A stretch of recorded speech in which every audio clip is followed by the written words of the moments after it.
Hey guys, story शुरू करने से पहले मैं आपको इसके बारे में थोड़ा सा बता देता हूँ कि ये एक ऐसे लड़के के बारे में है जिसकी शुरुआत में जिंदगी काफी ज्यादा अच्छी चल रही थी, पर उसके दोस्तों ने ही और उसके परिवार वालों ने ही उसको इतनी ज्यादा बुरी तरीके से धोखा दिया और उसे एक स्लेव बनवा दिया, जिसके बाद वो ऐसे 3 किंग्स का डिसेबल बना कि सारी की सारी दुनिया उसके सामने झुकने लगी। इसलिए स्टोरी शुरू करें उससे पहले मैं आप लोगों से ये कहना चाहूंगा कि ये स्टोरी काफी ज्यादा अच्छी होने वाली है, इसलिए प्लीज अभी वीडियो को लाइक कर चैनल को सब्सक्राइब जरूर कर लीजिएगा। देखने के बाद कमेंट करके मुझे जरूर बताइएगा कि आखिर आपको कौन सा पार्ट यहाँ पर सबसे ज्यादा पसंद आया। तो चलिए वीडियो को शुरू करते हैं। और हमें स्टोरी की शुरुआत में दुनिया के इन्वेजन के बारे में बताया जाता है, जहाँ पर कई सारे मॉन्स्टर्स थे। और स्टोरी की शुरुआत में हमें दुनिया के इन्वेजन के बारे में बताया जाता है, जहाँ पर एक डार्क पोर्टल के अंदर से मॉन्स्टर्स निकल रहे थे। और कहा जाता है कि एक दिन अचानक ही वो ओपन हो गया, जिसे गेट कहते हैं, जिसके अंदर से धीरे धीरे कर कई सारे भयानक मॉन्स्टर्स निकलना चालू हो गए थे, जो कि दूसरे रेल्म के अंदर से निकल रहे थे। और इस दुनिया के अंदर आकर उनने यहाँ पर दुश्मनों का और उसके अंदर से कई सारे भयानक मॉन्स्टर्स निकलना चालू हो गए थे, जो कि दूसरे रेल्म से इस दुनिया के अंदर कवर होते जा रहे थे। और उनने पूरी दुनिया के इंसानियत को धीरे धीरे करके खत्म करना चालू कर दिया था। और इंसानियत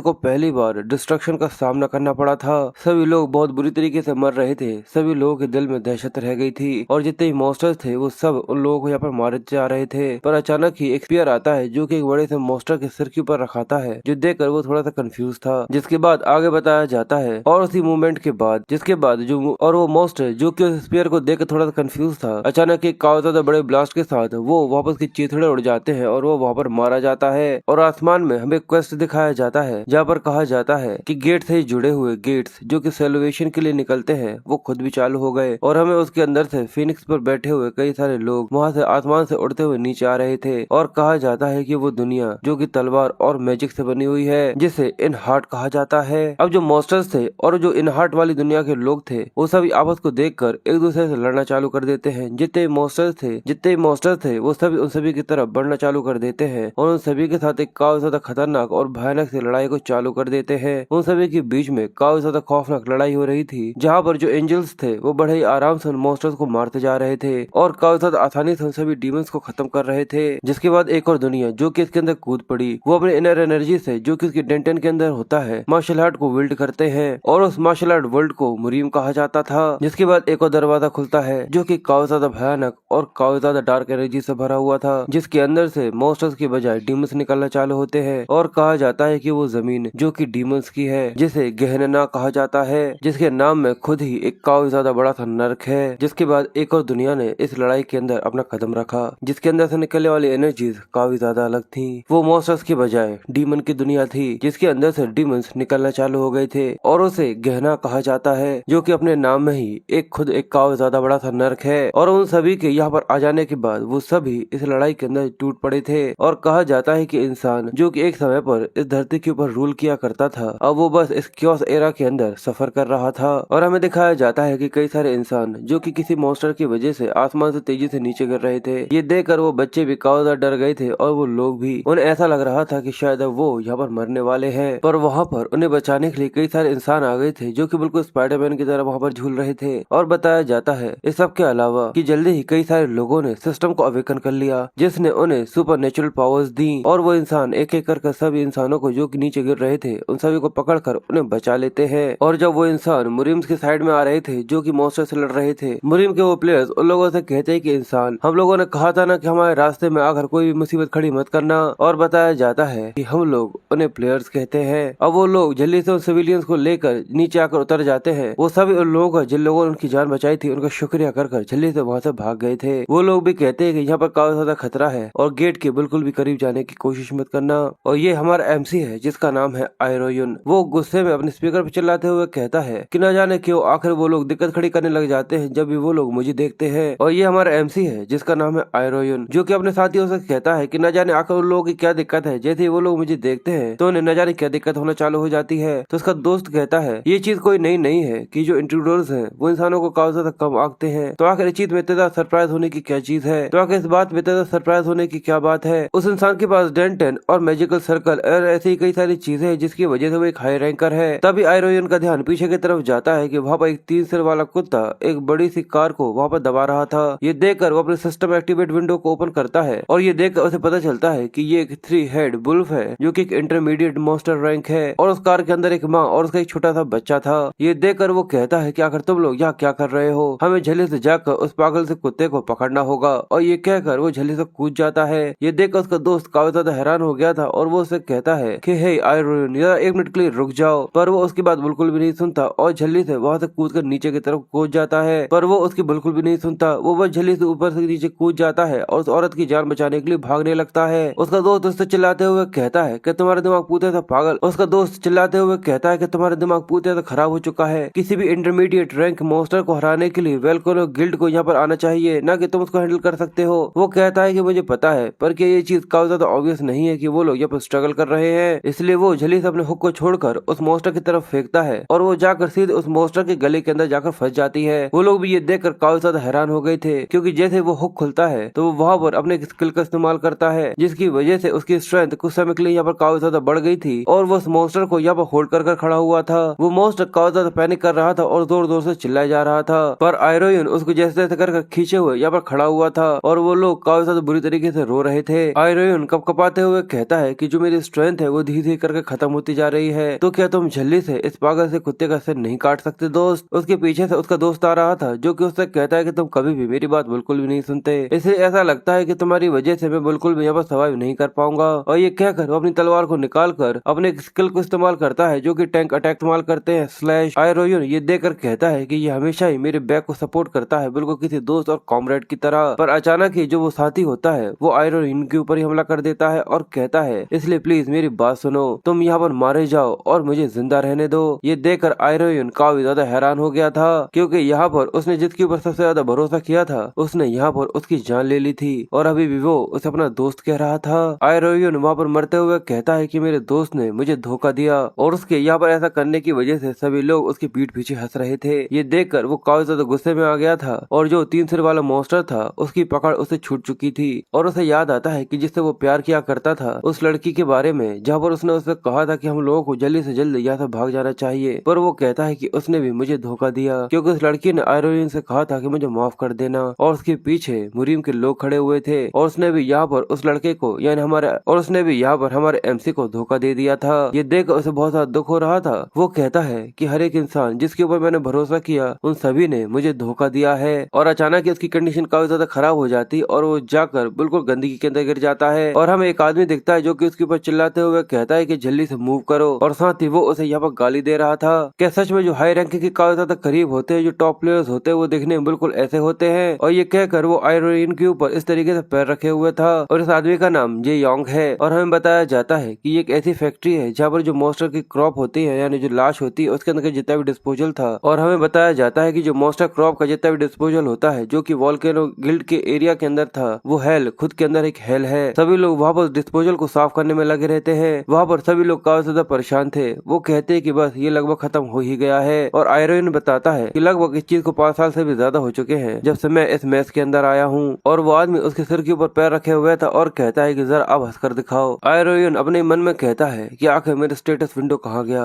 वो उसे ओपन करने की कोशिश करता है, पर वो कहता है कि जैसा कि लगा था वो भी ओपन नहीं हो रहा। पर जैसे ही वो आंख बंद करता उसके सामने अचानक एक सिस्टम ओपन होने चालू हो जाता है। ये देखकर वो हैरान था और वो कहता है कि रुको, आखिर ये क्या है। सिस्टम बताता है कि उसे यहाँ पर वेसल ऑफ द क्योस के लिए चुना गया है कि आप इस चीज को एक्सेप्ट करते हैं, पर वार्निंग दी जाती है अगर आप इस चीज को एक्सेप्ट करते हैं तो आपकी चॉइस की वजह से ये दुनिया भी यहाँ पर खत्म हो सकती है। ये देखकर उसके चेहरे पे एक स्माइल आ गई थी। वो कहता है कि तबाही, अगर मैं इस चीज को खत्म कर सकता हूँ, इस दर्द को, तो मैं इसको जरूर चुनूंगा। और वो कहता है कि हाँ, मैं इस चीज को एक्सेप्ट करता हूँ। और अचानक वो पूरी तरह से अजीब तरीके से होने चालू हो गया था, जिसके बाद हमें दिखता है जैसे कि वो एक दूसरी जगह पर आ गया था और बिल्कुल किसी सिग्नल की तरह वो एक दूसरी जगह पर टेलीपोर्ट हो जाता है। ऐसा लगता है जैसे कि जो उसकी सोल है वो एक दूसरी जगह पर आ चुकी है और वो काफी ज्यादा उदास है। और उसे सुनाई देता है तो अच्छा, यही है the vessel of the chaos. पर क्या ऐसा नहीं लगता कि इसके अंदर किसी तरीके की कोई दिक्कत है। और जैसे वो सामने की तरफ देखता है और आयरोन हमें बताता है कि मैंने वहाँ पर जो एनकाउंटर किया था, द लेजेंडरी एग्जिस्टेंस ऑफ गेहनान, ruling of the current earth, the 3 kings. वो कहता है ऐसा लगता है मेरी आंखें जैसे कि पहले झूठ बोल रही थी। और वो सामने उन तीनों राजाओं को देखता है, जहाँ पर एक काफी ज्यादा हट्टा कट्टा था, एक काफी ज्यादा बूढ़ा था और एक औरत थी जो कि उसको देख रही थी। और वो कहता है कि लेजेंड्स, जो कि इस दुनिया के बारे में भुला दिया गया है, 3 दुनिया के बारे में जो कि बस एक हिस्ट्री बनकर रह गई है, वो ये 3 राजा हैं यानी 3 किंग्स हैं, यानी वो जो ये 3 किंग्स हैं। जिसके बाद एक एक करके हमें इसके बारे में बताया जाता है, यानी the king king of the silver, जिसने पूरे पूरे कॉन्टिनेंट को केवल एक ही फिस्ट से कॉन्कर कर लिया था और उसका नाम मू वेंग है। फिर king of the A heart, जो कि अपनी तलवार के साथ आसमान के 2 टुकड़े कर सकते हैं और इनका नाम सोर्ड किंग है। और आखिर में द गॉड स्लेयर, जिसने भगवानों को मारा है और डिवाइनिटी को खत्म किया है। द किंग ऑफ गहनान, या फिर ये कहना चाहिए कि डीमन किंग। अब वो तीनों ही यहाँ पर आयरोन को घेर कर बैठे हुए थे और वो बताता है कि असल में ये दुनिया वो क्योटिक वर्ल्ड है जहाँ पर इन तीनों राजाओं को सील कर रखा गया है। सोर्ड किंग कहते हैं कि अगर तुम इसको इस तरीके से क्यों देख रहे हो, ये बच्चा सच में वेसल ऑफ द क्योस है। वोंग कहता है कि बिल्कुल, अगर तुम ये क्या देख रहे हो, तुम्हें इधर देखना चाहिए। तो डीमन किंग कहती है कि बिल्कुल, इस चीज को काफी अच्छी तरीके से समझा जा सकता है, क्योंकि अचानक ही उसे यहाँ पर खींचकर इस दुनिया के अंदर लेकर आ गए और उसके नीचे से एक अलग तरीके की एनर्जी निकल रही थी, जिसके अंदर अचानक ही वो पूते से मेल्ट हो जाता है। और वो कहता है कि जगह से उसे यहाँ पर निकलना होगा, जिसके बाद ही वो वेसल ऑफ द क्योस बन पाएगा। पर आयरोन तो बस यही सोचता है कि मैं सच में इस दुनिया से वो बदला ले सकता हूँ जिसने मुझे धोखा दिया, और अब वो मेरे लिए एक जिंदा सा हेल बन चुका है। और वो गुस्से में उस हर एक चीज को सोचता है जिसने उसे यहाँ पर धोखा दिया था, और अगर क्या सच में ये चीज पॉसिबल हो सकती है। पर वहीं जितने भी वो किंग्स थे वो सभी उसी को देख रहे थे और वो कहते हैं, जरा देखो तो इस बच्चे को। वो कहता है, पर क्या ये छोटा सा बच्चा कुछ जरा से ज्यादा डिसरिस्पेक्टफुल नहीं है? तो वो कहते हैं कि हाँ, ऐसा लगता तो है। सोर्ड किंग कहते हैं, क्या तुम्हें सच में ऐसा लगता है कि अगर तुम बदला इस तरीके से ले लेते हो तो क्या तुम्हें सबसे ज्यादा अच्छा लगेगा? ये सुनकर वो उससे कुछ भी नहीं कह पाता और वो आगे कहते हैं, पर अगर तुम्हें यहाँ पर चुना गया है वेसल ऑफ क्योस के लिए और तुम यहाँ पर आए हो तो ये चीज काफी ज्यादा सिंपल है। क्या तुम चाहते हो कि सच में इस दुनिया को तबाह कर दिया जाए? हाँ, अगर तुम इस जगह पर आए हो तो ये चीज पूरे से हो सकती है। आयरोन कहता है कि बिल्कुल, क्या तुम मुझे यहाँ पर ये दिखाओगे क्योंकि ये काफी ज्यादा अच्छा है? आयरोन कहता है, क्या तुम मुझे ये दिखाओगे क्योंकि मुझे ये काफी ज्यादा अच्छा लगेगा और मैं इस चीज की उम्मीद करता हूँ कि सच में ये यहाँ पर तबाह हो जाए। सोर्ड किंग कहते हैं, पर अगर सच में अगर ऐसा होता और तुम बदला ले लेते हो तो वो तुम नहीं रहोगे, बल्कि वो क्योस होगा, बल्कि वो क्योस खुद होगा। क्या तुम्हें ऐसा नहीं लगता?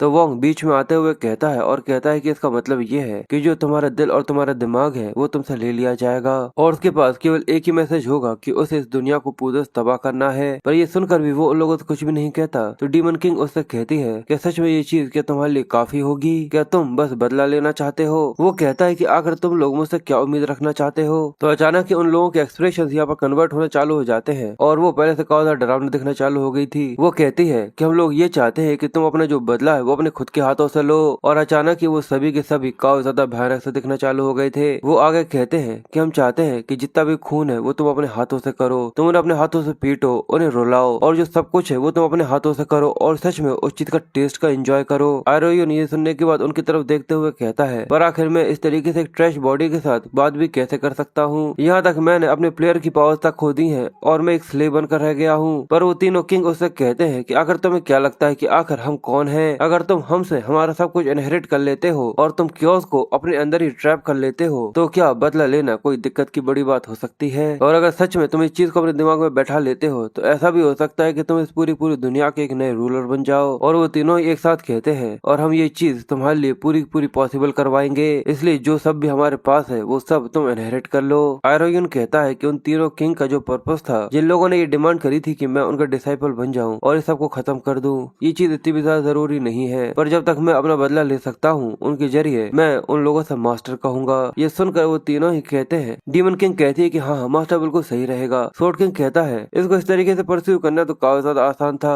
ऐसा लगा कि मुझे तो कुछ करना ही नहीं पड़ा। वोंग कहता है कि ये तो काफी ज्यादा अच्छा है ना, और हंसने लग जाता है। और आयरोन बताता है कि इस तरीके से वो उन तीनों किंग्स का डिसाइपल बना। और फिर उस सब के बाद वो एक अजीब तरीके की कल्टीवेशन करने के लिए बैठ जाता है, जहाँ पर काफी ज्यादा डार्क एनर्जी उसके अंदर एंटर हो रही थी और ऐसा लगता है जैसे कि वो तीनों मिलकर ही उसे बहुत बुरी तरीके से ट्रेन करते हैं, जहाँ पर उसकी जान कई बार जाती है और हर बार वो एक नई चीज सीखता है। और वो कहता है कि इस दुनिया की सील के अंदर जहाँ पर समय और मौत दोनों ही रुक जाती है और मुझे एंडलेस ट्रेनिंग मिली। और उस सब के बाद आखिरकार हमें कि कई सारी एनर्जी उसके डेंटन के अंदर जाती जा रही थी। ऐसा लगता है जैसे कि हर एक तरीके की एनर्जी सीधे सीधे उसके शरीर के अंदर एंटर करती जा रही है और एंटर करती जा रही है, जिसकी वजह से आखिरकार वो सारी एनर्जी को अपने अंदर ट्रैप कर लेता है और वो कहता है कि मैंने सक्सेसफुली क्योस को अपने अंदर ट्रैप कर लिया था। जिसके बाद अचानक ही उसी समय पर जहाँ पर उसकी आंखें बंद हुई थी और जो सिस्टम उसके सामने आया था वहीं पर उसकी आंखें खुलती हैं, पर उसकी आंखें अलग ही तरीके से चमक रही थी। वो आदमी जो कि उसके ऊपर पैर रखे हुए था वो अभी भी उसके ऊपर पैर रखे हुए कहता है कि तुम कमीने कहीं के। पर अचानक ही उसके पैर के ऊपर एक अजीब तरीके की एनर्जी, यानी ये कहना चाहिए इसका पैर यहाँ पर जलना चालू हो जाता है। वो कहता है कि तुम सच में इस तरीके से गंदगी के अंदर यहाँ पर बीच में सो रहे हो। पर वो महसूस करता है कि उसका पैर यहाँ पर जलना चालू हो गया था था और आयरोयन ऊपर की तरफ देखकर कहता है कि ये तो सुपरवाइजर है, लगता है कि जो टाइम है वो वहाँ पर रुक गया था जब तक मैं यहाँ पर ट्रेनिंग कर रहा था। जिसके बाद वो अपने सुपरवाइजर का पैर पकड़ता है और उसे आसमान में गुलाटियां खाते हुए फिर वो अपने सुपरवाइजर का पैर पकड़ता है और उसे गुलाटियां देते हुए गोल गोल घुमा देता है। जिसके बाद वो गोल घूम कर आकर जमीन पर गिर गया था और वो कहता है कि वो स्टेटस विंडो जैसा मुझे लगा था अब वो दिखाई नहीं दे रही है। वो कहता है कि मेरा शरीर फिर से बिल्कुल वैसा ही हो गया है जैसा कि उन स्टेट से पहले था। मेरा शरीर बिल्कुल वैसा ही हो गया है बिना उन स्टेट्स के साथ, और लगता है कि जो मेरे प्लेयर पावर थी वो सभी मैंने खो दी है और मेरे मास्टर्स के शब्दों के बिना मुझे ऐसा लगता है कि वो 100 साल की जो मैंने ट्रेनिंग करी है बल्कि वो कुछ और नहीं एक सपना था। वोंग उससे कहता है कि जैसे कि तुम अपनी पुरानी दुनिया के अंदर वापस जाओगे तुम बिल्कुल पहले ही जैसे हो जाओगे, तुम सारी पावर्स खो दोगे जो कि तुमने अभी तक हम लोगों से इनहेरिट करी है। ये देखकर वो हैरान था और कहता है कि क्या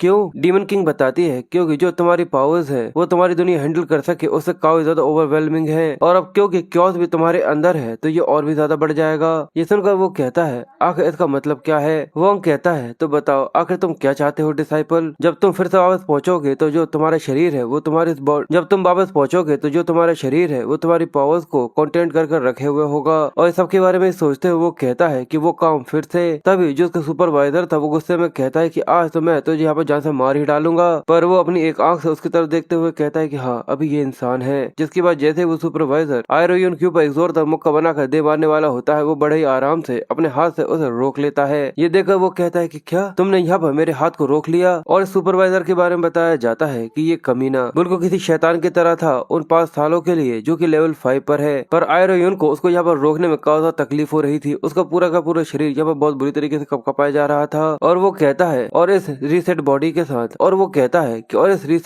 साथ मैं कभी भी नहीं हार सकता, पर अभी भी वो कपकपाया जा रहा था। पर वहीं वो अपने मास्टर वोंग के बारे में याद करता है। वो कहता है क्या तुम इस चीज को समझते हो मेरे डिसाइपल कि यहाँ पर कोई भी छोटा सा बच्चा भी क्यों ना हो वो किसी भी लोली वॉरियर को काफी ज्यादा आसानी से हरा सकता है, पर अगर तुम अपने किलिंग इंटेंट को यहाँ पर कंट्रोल कर सकते हो क्योंकि जो किलिंग इंटेंट होता है वही मेंटल स्ट्रेंथ होती है। और जैसे वो अपने किलिंग इंटेंट को यहाँ पर कंट्रोल करना चालू करता है अजीब तरीके से जो सुपरवाइजर था वो बहुत बुरी तरीके से घबराना चालू हो गया था और उसे ऐसा महसूस होता है जैसे कि आयरोयन उससे कह रहा था कि मैं तुम्हारे टुकड़े टुकड़े कर दूंगा, और उसे वो काफी ज्यादा खतरनाक और काफी ज्यादा भयानक दिख रहा था। जिसके बाद आयरोयन बड़े ही आराम से उसके हाथ को जैसे ही तबाह कर मोड़ता है उसके हाथ से बहुत बुरी तरीके से खून आना चालू हो जाता है और वो बहुत बुरी तरीके से ट्विस्ट हो गया था, जिसकी वजह से सुपरवाइजर जोर जोर से चिल्लाना चालू कर दिया था। जिसके बाद आयरोयन अपने दूसरे हाथ से उसके ऊपर पंच करता है और कहता है कि मैं तुम्हारे शरीर के अंदर छोटे छोटे टुकड़े कर दूंगा, और जैसे ही वो उसके ऊपर अपने हाथ से मारता है वो बड़े ही आराम से उसके शरीर के अंदर एक बड़ा सा छेद कर देता है और वो कहता है कि ये डिक्लेरेशन है मर्डरस इंटेंट का। और ऐसा करते ही वो सुपरवाइजर उसकी आंखों के सामने और ये करते ही उस सुपरवाइजर के शरीर के अंदर एक ज्यादा बड़ा सा छेद हो गया था और एक बड़ी सी चीख के साथ वो यहाँ पर मारा जाता है। जैसे ही वो जमीन पर गिरता है तो आसपास के सभी लोग ये देखकर बहुत बुरी तरीके से घबरा कर उन दोनों को ही देखे जा रहे थे। और आयरोयन बताता है कि थोड़ा सा वायलेंस ही काफी ज्यादा रेजिस्टेंस को प्रोवोक करता है, पर जो डर होता है वो किसी की हड्डी तक पहुंचकर उसे बहुत बुरी तरीके से झंझोड़ सकता है। आज के बाद कभी भी ये इंसान मेरी नजरों में देखेंगे तो ये खुद से ही अपनी पैंट गीली कर देंगे। और ये कहकर वो साइड में मुड़ता है और आगे बढ़ना चालू करता है और कहता है इस सब के अलावा मुझे काफी ज्यादा जल्दी करनी होगी उससे पहले कि जो वोल्केनो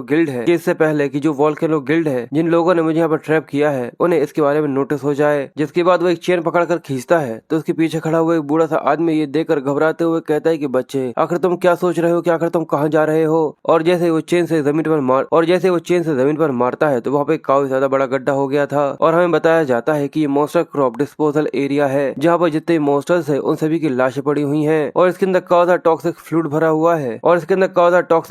हुआ है जो कि सभी क्रॉप्स को यहाँ पर पूरी तरह से पिघलाने के लिए का इस्तेमाल, और यहाँ पर काफी ज्यादा टॉक्सिक फ्लूइड भरा हुआ है जिससे सभी क्रॉप्स को यहाँ पर डिस्पोजल किया जा सके। यहाँ तक जो एडमिनिस्ट्रेटर्स होते हैं वो भी इसके काफी ज्यादा करीब जाने से काफी ज्यादा अवॉइड करते हैं। एक सच्चा नर्क जो कि जगह पर काफी ज्यादा गहराई के अंदर है और वो कहता है कि यही एक काफी ज्यादा अच्छी चीज है और वो कहता है कि यही एक काफी ज्यादा अच्छी जगह है जहाँ पर मैं फिर से रिबॉर्न कर सकता हूँ। और ये कहकर वो उस डिस्पोजल एरिया के अंदर जंप कर जाता है। सभी लोग ये देखकर काफी ज्यादा हैरान रह गए थे क्योंकि आयरोयन सीधे ही जाकर उन लाशों के बीच में आकर गिर गया था और पूरे में छींटे उछड़ते हैं और वो लाशों के बीच में वहाँ पर पड़ा हुआ था जहाँ पर सारी की सारी लाशें सड़ रही थीं और हमें उसकी आंखें दिखाई जाती हैं जो कि काफी ज्यादा लाल थी और ऐसा लग रहा था जैसे कि वो हर एक चीज को एब्जॉर्ब किए जा रहा है। और वो कहता है कि ये जगह परफेक्ट ग्राउंड है मेरी ब्लड डीमन टेक्निक की कल्टीवेशन के लिए। आइए यू आगे बताता है कि मेरे मास्टर वन ने मुझसे कहा था कि इस दुनिया में कई सारे तरीके के मार्शल आर्ट्स और सीक्रेट टेक्निक्स हैं जो कि वल्केनो डिवाइन आर्ट्स की तरह है, पर मेरे डिसाइपल जो ब्लड डीमन आर्ट टेक्निक है जो कि तुमने सीखी है वो उन सभी से लगभग 5 गुना ज्यादा ताकतवर है। आफ्टर ऑल क्योंकि वो स्ट्रॉन्गेस्ट मार्शल आर्ट है और जो उसका मेथड है वो काफी सिंपल है। चुरा लो जो कि दूसरों का है और उसे अपना बना लो, और जो उसका टारगेट होता है वो खून होता है यानी ब्लड होता है। ये सुनकर आयरोयुन थोड़ा सा हैरान हो गया था, जो कि एब्जॉर्ब कर सकता है लाइफ फोर्स ब्लड, जिससे वो अपनी इनर पावर को कल्टीवेट कर सकता है। इसी को ही द ब्लड डीमन टेक्निक कहते हैं। और आयरोयुन इसी तरीके से उन सभी डीमंस के बीच में उनके खून के अंदर लेटा हुआ उन सभी के खून को अपने अंदर एब्जॉर्ब कर उनकी एनर्जीज को अपने अंदर एब्जॉर्ब कर रहा था।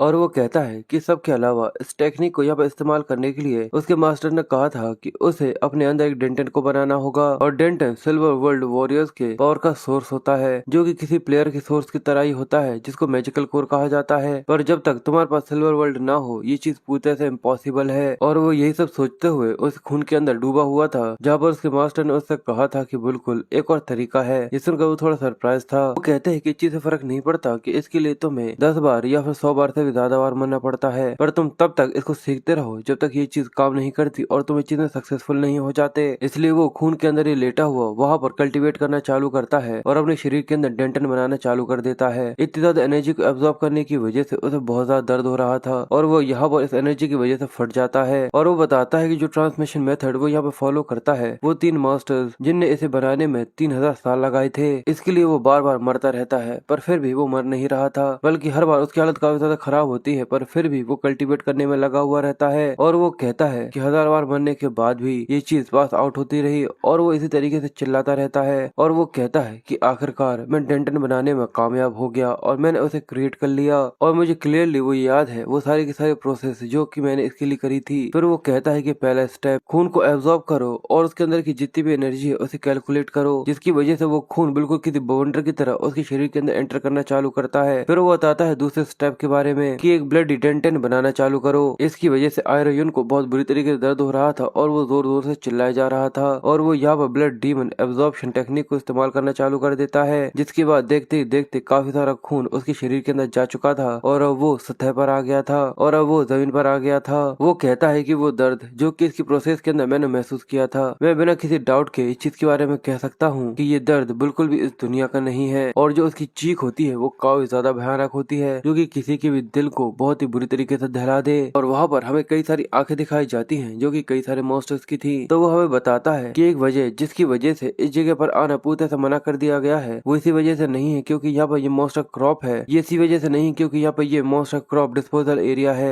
कि एक वजह जिसकी वजह से यहाँ पर आना पूरी तरह प्रोहिबिटेड कर दिया गया है, मॉन्स्टर क्रॉप डिस्पोजल एरिया। और ये सब इसी वजह से भी नहीं क्योंकि यहाँ पे मॉन्स्टर्स की लाशें हैं जो कि टॉक्सिक पॉइजन को बनाती हैं, और हमें वहाँ पर कई सारे डीमंस को दिखाते हैं जिनके चेहरे बहुत बुरी तरीके से बिगड़े हुए थे और ऐसा लग रहा था जैसे कि वो सड़ रहे हो। और वो बताता है कि बल्कि वो इसी वजह से है क्योंकि यहाँ पे जो मॉन्स्टर्स है वो डिफॉर्म हो चुके हैं, और ये सब उस डेड एनर्जी की वजह से हुआ है जो कि मॉन्स्टर्स की बॉडी से निकलती है। तो अगर मैं दूसरी भाषा में बताऊं तो ये एक अनडेड का कुआं है जहाँ पर हमें दिखता है कि कई सारे मॉन्स्टर्स एक एक कर उसके ऊपर कूदना चालू कर देते हैं, और जैसे ही पीछे से एक मॉन्स्टर आकर जोर से चिल्लाते हुए आयरोयुन के ऊपर हमला करता है, पर तभी वो उसके सिर को अपने हाथ से ही पकड़ लेता है और कहता है कि गॉब्लिन ज़ॉम्बी। और अब जो उसकी फिजिक थी वो पूरी तरह से बदल गई थी और उसके बालों का कलर भी पूरी तरह से लाल हो चुका था। और वो बताता है कि जब भी ये हमला करते हैं तो उनके अंदर काफी ज्यादा टॉक्सिक पॉइजन होता है, और इसके अलावा ये तब तक इमॉर्टल होते हैं जब तक इनकी गर्दन को तोड़ नहीं दिया जाता। और वो आगे कहता है कि अगर मैं अपनी पुरानी बॉडी के अंदर होता तब तक तो मैं इनका खाना बन चुका होता, पर अब वो उनको बड़े ही आराम से अपने हाथों से पकड़ता है और कहता है कि ये कितना ज्यादा पैथेटिक है। जिसके बाद वो ब्लड डीमन एब्जॉर्प्शन टेक्निक को इस्तेमाल करता है और उनके शरीर से उनके खून को एब्जॉर्ब कर उन्हें भी अपना बनाना चालू कर देता है, जिसकी वजह से अब वो डीमंस यानी जिसकी वजह से वो मॉन्स्टर्स यानी जो ज़ॉम्बीज थे वो सब भी जोर जोर से चिल्ला रहे थे, और वो बड़े ही आराम से उनके खून को अपने शरीर के अंदर एंटर कर और भी ज्यादा पावरफुल होता चला जा रहा था। जिसके बाद अब आयरोयुन सामने की तरफ देखते हुए कहता है कि अब सच में आखिरकार मुझे ऐसा लगने लगा है जैसे कि मैं जिंदा हूँ। वो बताता है कि असल में ये रेल्म क्रिम्सन ब्लड है, और वो बताता है कि अभी वो क्रिम्सन ब्लड रेल्म के अंदर है, एक ऐसा रेल्म है जहाँ पर तुम अपने अपोनेंट के ब्लड को टर्न कर उसे खाना बना सकते हो और अपने शरीर के लिए एनर्जी प्रोड्यूस कर सकते हो। और क्रिम्सन ब्लड का दूसरा बेनिफिट ये है, और क्रिम्सन ब्लड का दूसरा फायदा ये है कि तुम खून को इकट्ठा कर उसके अंदर की जो आयरन होता है उसे क्रिएट कर सकते हो। और वो अपनी उंगली के ऊपर से पॉइंट करते हुए उसके अंदर से आयरन निकालना चालू करता है, जिसकी वजह से उसने छोटी सी एक स्टील की बॉल बॉल बना ली थी और वो बिल्कुल किसी गोली की तरह उसे शूट करता है, जो कि बड़े ही आराम से उस मॉन्स्टर के सिर को उड़ा देती है और उसे एक ही बार में खत्म कर देती है। ये देखकर बाकी मॉन्स्टर्स काफी हैरान हो गए थे और आयरोयुन उन लोगों से कहता है कि मैं तुम सभी को खा लूंगा बिना किसी को निशान छोड़े। और उसने यहाँ पर कई सारी और भी बॉल्स बनाकर रखी हुई थी, जिनको वो अब बिल्कुल बुलेट्स की तरह उनके ऊपर शूट करना चालू कर देता है और एक एक कर सभी के सिर फोड़ते हुए उन सभी को मार देता है। जिसके बाद अब वो आगे बढ़ता है और उन सभी के ऊपर हमला करना चालू कर देता है। जंप करते हुए वो एक के सिर को पकड़ता है और उसको फोड़कर उसके अंदर से खून को एब्जॉर्ब कर लेता है और फिर वो अपनी कई सारी बुलेट्स बनाकर कई सारों के ऊपर फेंकता है और एक ही बार में कई सारों को यहाँ पर जान से मार देता है। सभी के सिर यहाँ पर फटाके की तरफ फूटते चले जाते हैं और उनके आसपास के जितने मॉन्स्टर थे वो ये देखकर हैरान रह जाते हैं। जिसके बाद आयरोयुन एक का गला पकड़ता है और उसे भी आसानी से मार देता है और उसके खून को एब्जॉर्ब कर कई सारी बुलेट्स बनाकर दूसरे के ऊपर छोड़कर उससे कहता है कि तुम सभी मेरा खाना हो। और जितने भी उसके आसपास जितने भी मॉन्स्टर उसको घेर कर खड़े हुए थे वो बड़े ही आराम से एक एक करके उन सभी को मारता चला जा रहा था। ये देखना सच में काफी ज्यादा रूथलेस और काफी ज्यादा खतरनाक है, क्योंकि वो बड़े ही आराम से जितने भी उसके आसपास आ रहे थे उन सभी को गोलियों से उड़ाता चला जा रहा था और बस धीरे धीरे कर वहाँ पर लाश का ढेर लगना चालू हो गया था। और अब उन सभी को खत्म कर देने के बाद वो एक सुकून की सांस लेता है और अपने आप को देखते हुए कहता है कि इतने आगे भी ये इतना भी ज्यादा बुरा नहीं है। जिसके बाद अचानक ही वो नोटिस करता है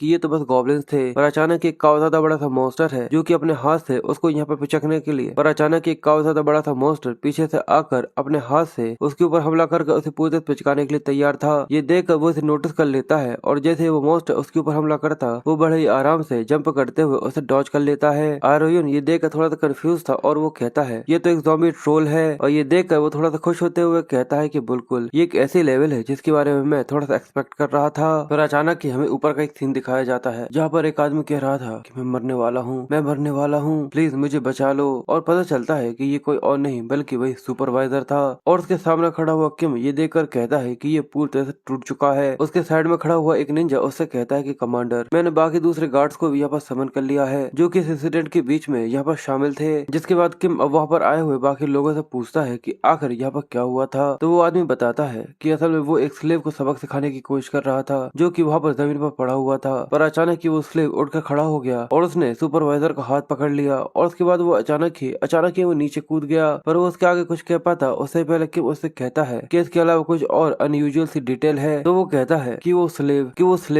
स्लेव बहुत बुरी तरीके से घूर कर सुपरवाइजर को देख रहा था। ये सुनकर किम काफी गुस्से में आ जाता है और वो कहता है क्या घूर कर देख रहा था, कि इसका मतलब ये हो सकता है कि वो किलिंग इंटेंट हो। पर ये चीज पूरी तरह से इम्पॉसिबल है जब तक वो कोई मार्शल आर्टिस्ट ना हो या फिर उसके पास कोई इनर एनर्जी ना हो। इसलिए वो चिल्लाते हुए उन लोगों से पूछता है तो आखिर वो स्लेव कहाँ पर है। ये सुनकर वो लोग हैरान हो गए थे और कहते हैं कि उसने असल में उसने खुदकुशी कर ली। ये सुनकर वो कहता है कि खुदकुशी, आखिर उसकी बॉडी कहाँ पर है। वो कहता है कि जाकर क्रॉप डिस्पोजल एरिया के अंदर देखो, अब तक तो वो उस पॉइजन की वजह से मेल्ट हो गए वहाँ पे पूरी तरह घुल चुकी होगी। ये सुनकर किम के चेहरे पर काफी ज्यादा गुस्सा थी और वो काफी ज्यादा गुस्से के साथ उस आदमी के चेहरे को पकड़ लेता है और वो कहता है क्या तुम यहाँ पर झूठ बोल रहे हो, और जो तुमने रिपोर्ट दी है कि उसने यहाँ पर खुदकुशी कर ली है जिससे तुम लोग यहाँ पर क्रॉप डिस्पोजल एरिया के अंदर आना अवॉइड कर सको, क्या तुम्हें पता भी है कि आखिर मैं कौन हूँ, क्योंकि एक बेकार से गार्ड के ऊपर एक स्लेव ने अटैक कर दिया। मुझे चीज जरा सा ही फर्क नहीं पड़ता कि अगर तुम जैसे कचरे भी यहाँ पर मारे जाते हो। और ये कहते हुए उसने इतने ज्यादा बुरी तरीके से उस आदमी का सिर पकड़ा हुआ था कि बेचारा कुचलते कुचलते बच रहा था। वो बड़ी मुश्किल से कुछ कर पा रहा था और किम उससे कहता है मुझे तो ऐसा महसूस होता है कि तुम स्लेव्स की वजह से हम सब पूरी तरह तबाह हो रहे हैं और तुम यहाँ पर झूठ बोल रहे हो कि उसने खुदकुशी कर ली, इसके बारे में न जानते हुए कि आखिर उसकी बॉडी कहाँ पर है। तो बताओ क्या मेरे पास कोई वजह है कि मैं तुम्हें यहाँ पर जिंदा छोड़ दूं।